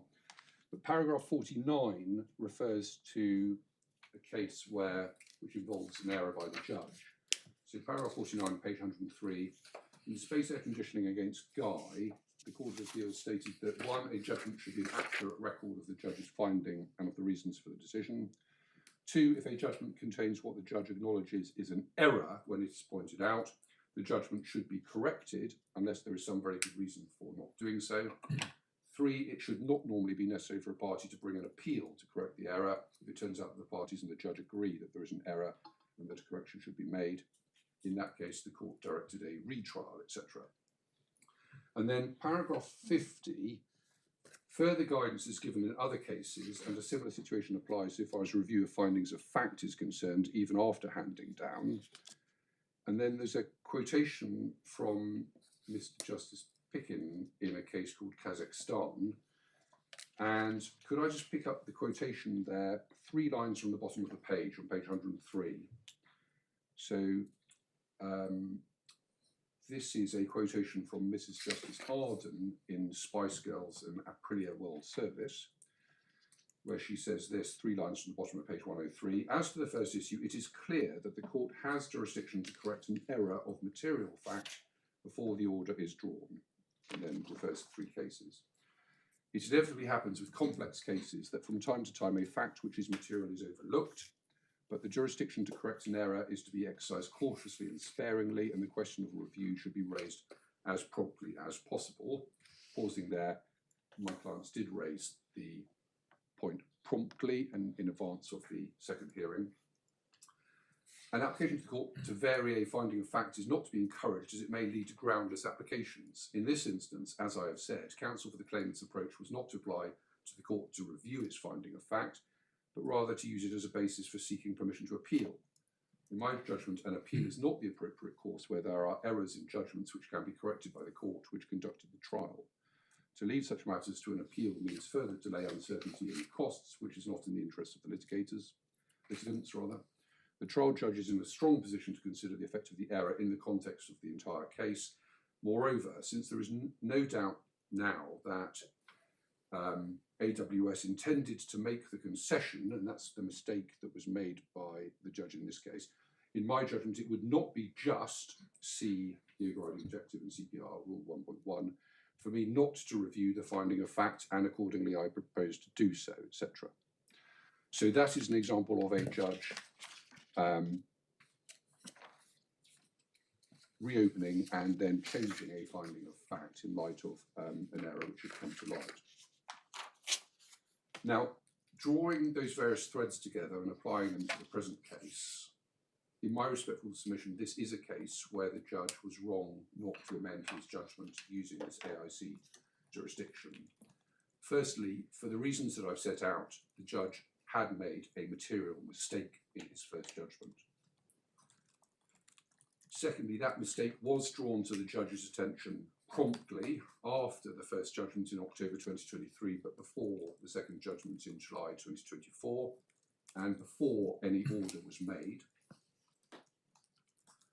Thirdly, the parties had an opportunity to make submissions on it before the second judgment was given. Fourthly, this is not a case where the bank can claim to have relied upon the original judgment to their detriment in any way. And finally, and perhaps most importantly, the overriding objective of dealing with cases justly is a powerful factor of allowing my client's application. They, in my respectful submission, would be justifiable in feeling that an injustice has been done if their case against the bank has been struck out on the basis of a judgment which contains a material error.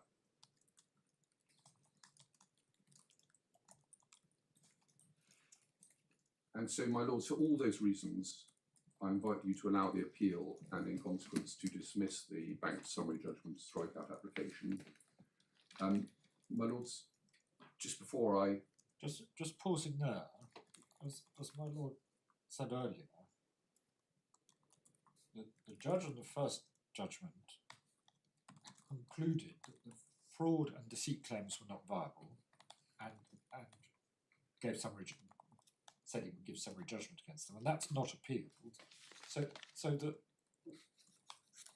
wherever you end up, it's not going to be on the deceit claim being allowed to go forward to trial. What is it that you actually, if you're right in everything you've said so far, what is the order that you actually say you are entitled to? Because simply setting aside the summary judgment doesn't seem to me to meet it.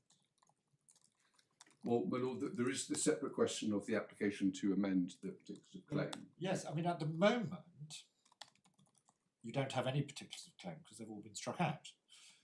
So what is it you're asking us to do? Well, to set aside the judge's order and to, in my respectful submission, remit the question of the application to amend to the first instance judge. Malone Friends have said in their skeleton argument that they are inviting this court to remit the application to amend to the High Court in the event that the appeal is successful. And given the rather limited focus that has been given to that application, that I respectfully submit on reflection is probably the right course. What are you remitting? Because I'm not trying to be difficult, I'm trying to understand this. Yes. You plead a claim where, although it's not you, I know, although the claim form mentions, I think, 3 causes of action: breach of contract and negligence and fraud / deceit. And restitution as well, my lord. Maybe, okay, maybe restitution. You then have an application to strike out the fraud deceit claim, which is the one that's, at any rate, seems to be what's pleaded in the particular claim, which the judge accepts. And that part of his judgment is not appealed. So what is, if you're right in the appeal, what is currently your pleaded case? It doesn't exist. Well, there is a claim form that refers to the restitutionary claim and the breach of contract claim, and then there's an outstanding application to amend, to plead the constructive trust point. So what I respectfully suggest should have happened is that the judge should have recognised that the time didn't start running for the purposes of the constructive trust and restitutionary claims until the CALM report had been disclosed, so Yes. 2016, and therefore should have proceeded to hear the application to amend on that basis. Why isn't the restitutionary claim, whatever it is, time barred? Because it as well, it involves the my clients weren't able to pursue that until they were shown the CALM report. Well, are you saying it's a claim for fraud? If it's not a claim for fraud, then section 32 doesn't apply. Would my lord just give me a moment?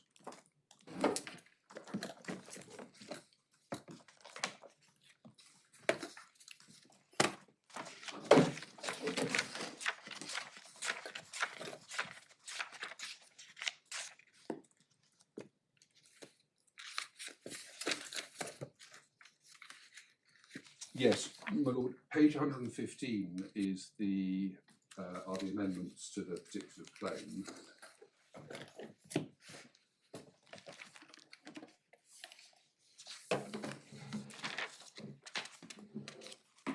And limb C, I mean, the assertion is the restitutionary claim, the proprietary restitutionary claim or claim for money had received is based upon the monies having been fraudulently removed from the claimant's account. So it's still based on this same ingredient of fraud. just thinking round that. I mean, if you have a proprietary claim, I don't know how that can be, to be honest. But where you'd have a proprietary claim, what would it be for? Proprietary restitutionary claim? Yes. So again, in my supplemental skeleton argument, I set out the. If you just give me a moment while I find the relevant passage.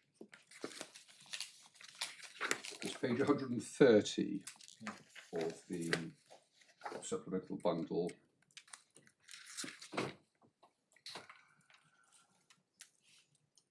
And I quote from the Armstrong case. In my judgment on the current state of the authorities, in particular 3 leading cases referred to above, there is a basis of claim which can conveniently be labelled a proprietary restitutionary claim, which is distinct from a claim for restitution on the grounds of unjust enrichment. The essence of such a claim in common law is that the claimant is seeking to enforce his subsisting legal property rights in an asset held by the defendant. Okay, so what's the asset held by the bank? Well, it's analogous to the situation where the bag of coins has been stolen from someone, and the thief is holding the bag of coins. What? Is it really analogous to that? It's the £25,000, which The £25,000. I mean, the £25,000 was credited to your client. The problem for your client is that the bank had treated your client as subject to an earlier debit. yes, But merely crediting £25,000 to your client didn't do anything of itself to harm her. well, my lord, you have my submissions on this point Yeah. from earlier. From the constructive trust point of view. Yes, I mean, I'm. And we're not here perhaps to argue about this, but would it be the case that were your appeal to succeed in the way that you've suggested, we should still say that all claims other than any claim for fraud, and specifically it would have to be as constructive trust and perhaps restitution, is struck out? Yes, I hang my hat on section 32. So to the extent that they fall outside of section 32, I accept that I'm going to be different. Yeah.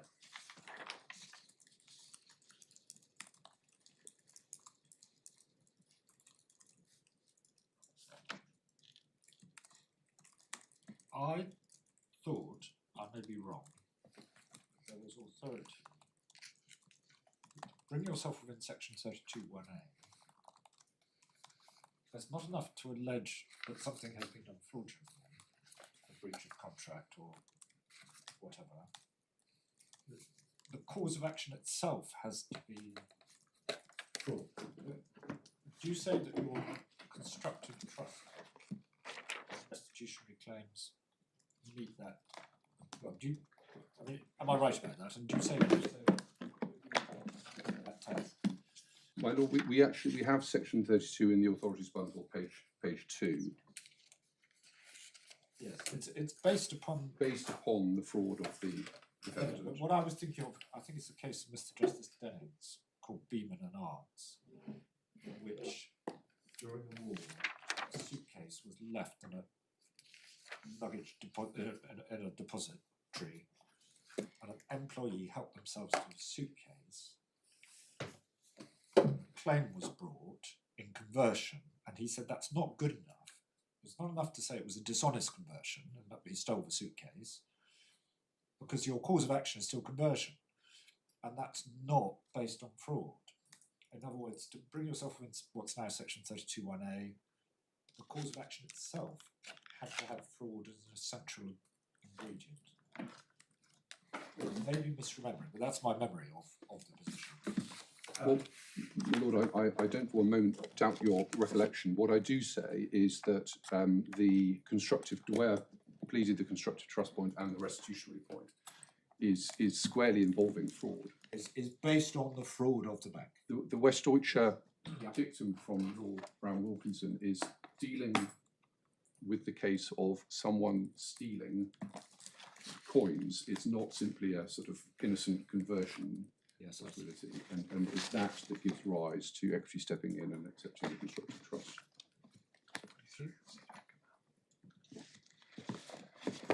And was unless going to help me any further at this stage. Thank you very much, Mr. Troop. Mr. Purchase.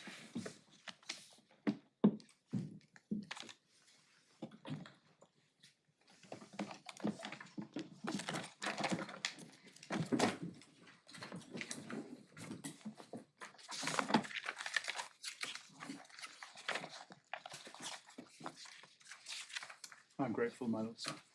May I start first by addressing the point raised by my Lord Justice Singh and my Lord Justice Nugee in respect of what happened at the first hearing, and it's captured in Miss Hoffman's note of the judgment, and one finds this in core bundle.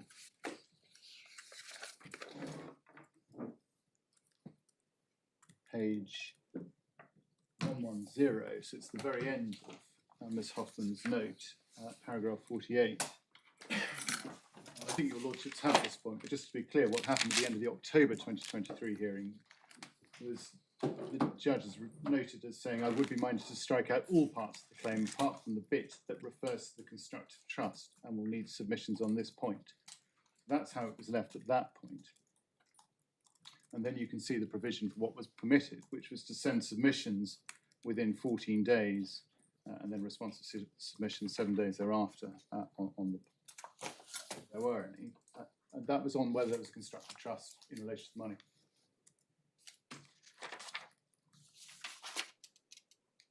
The other point to pick up, my Lord Justice Nugee was referring to Beeman and Arts. Of course, I think he was referring also to his decision in Sido and Gamal, which has a decision called appeal more recently, where that is expressly referred to, and was indeed referred to by the judge in the note of judgment, which I can take you to. You'll see that at paragraph 40 on page 109. I think I'd forgotten that Beeman Arts came into Sido Al Gamal, if it does. And paragraph 43, my lord, but it's not in the authority fund. You're absolutely right. You have since referred to it. And That may be important because, of course, that would be binding on this court. well, my lord, I didn't understand it was an issue in these proceedings that the restitution claim even had breath in it, which seemed to be the point that was being raised on. And that is what is just here in the contract claim on the breach of mandate point, which is the point I think that my Lord Justice Newey started with, which is when you look at section 32, do you have to found it on the fraud itself? And that is correct. That is the basis on which the lower court judge proceeded. It's not an issue that's challenged on this appeal. It's not on the grounds and not advanced in the scope of an argument. So that's why it's not in the bundle, but we can produce those copies if it would help. And indeed, if your lordships would like submissions hereafter, we will of course do that. Well, it may not be in dispute.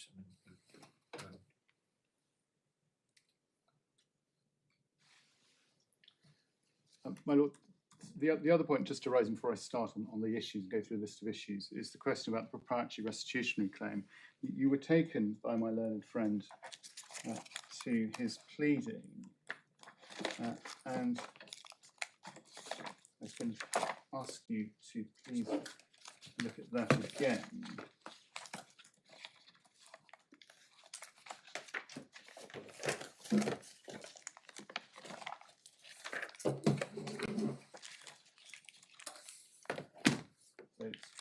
In the supplemental bundle, page 115.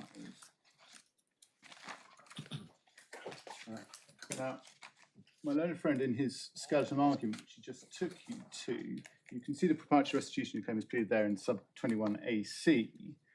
If we look at the skeleton argument that was put before the court addressing this, so this is in response to the judge's invitation for further issue submissions on the constructive trust.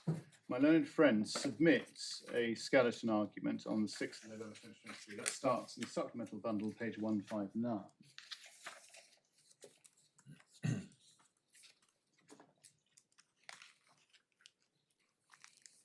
And then addresses the constructive trust point.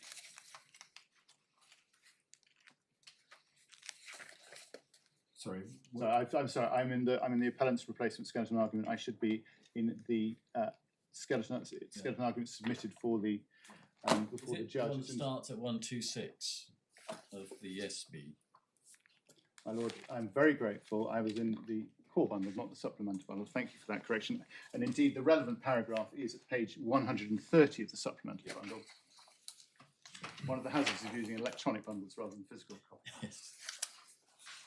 So the case is put before the lower court, just to be clear as how it's put. As regards the alternative restitutionary claim where money is stolen, title will not pass to the recipient. ... Instead, the victim remains the legal and beneficial owner of the property and can pursue a proprietary restitutionary claim at common law against the recipient. And then there's reference to Armstrong. And then you can see this quote that's relied on. My lords, paragraph 84, I don't need to draw your attention to. It's paragraph 85, which I do think your lordships have alighted on, which is the essence of such a claim at common law is that the claimant is seeking to enforce his subsisting legal property rights in an asset held by the defendant. And as my Lord Justice Newey has said, when one deposits money with a bank, other than its safes, but pays it in, what happens is that that becomes a debt from the bank to the customer. It's an entry in a ledger. There is no legal title held by the depositor, if I can put it that way, the client customer. In that, the legal and beneficial title transfers to the bank. I mean, I suppose if one tries to sort of think it through, before the 25,000 is transferred, the bank accepts that it owes Mrs. James the £25,000. She has shows an action in respect of the £25,000. When the £25,000 is transferred to the other account, in the bank's books, it no longer owes her anything. The shows in action, as far as the bank is concerned, has gone. Of course, if Mrs. James successfully disavowed the £49,000, then the £25,000 would come back to life. My Lord, yes, and my Lord has also lighted on the next question about the proprietary restitution claim. It's done in common law, so it's a legal one, not an equitable one. That's how it's pleaded, and that's how the skeleton suggests. So the next question is, where does one trace this at law? What's happened to that transfer, assuming that you're looking at a bag of coins rather than, in fact, book entry ledgers in the bank? it's not gone into an account. It's not sitting in a quasi. The coins have gone. They've gone to reduce a debt. So there's nothing to trace through. It just on that analysis. But my lord, none of this is, of course, advanced because it's not in the appeal. It's not the basis on which the appeal is being advanced. The appeal is being advanced on the basis that the judge made a mistake. But what your lordships have enlightened on this, I thought that would assist. We have thought about this. Yeah. So, my lord, I was proposing, subject to your lordship's preference, to go through the issues in the order in which they arise. I'm conscious that time has moved on, and if there's particular areas you would like me to focus on or to prioritise, I will do that. What I'm just wondering is 5-1 now. Would it be more efficient if we came back at 5-2 so that you've had a chance to regroup in the light of what Mr. Troop has said? That would be very welcome, my lord. So we'll come back at 5-2. Court rise if able.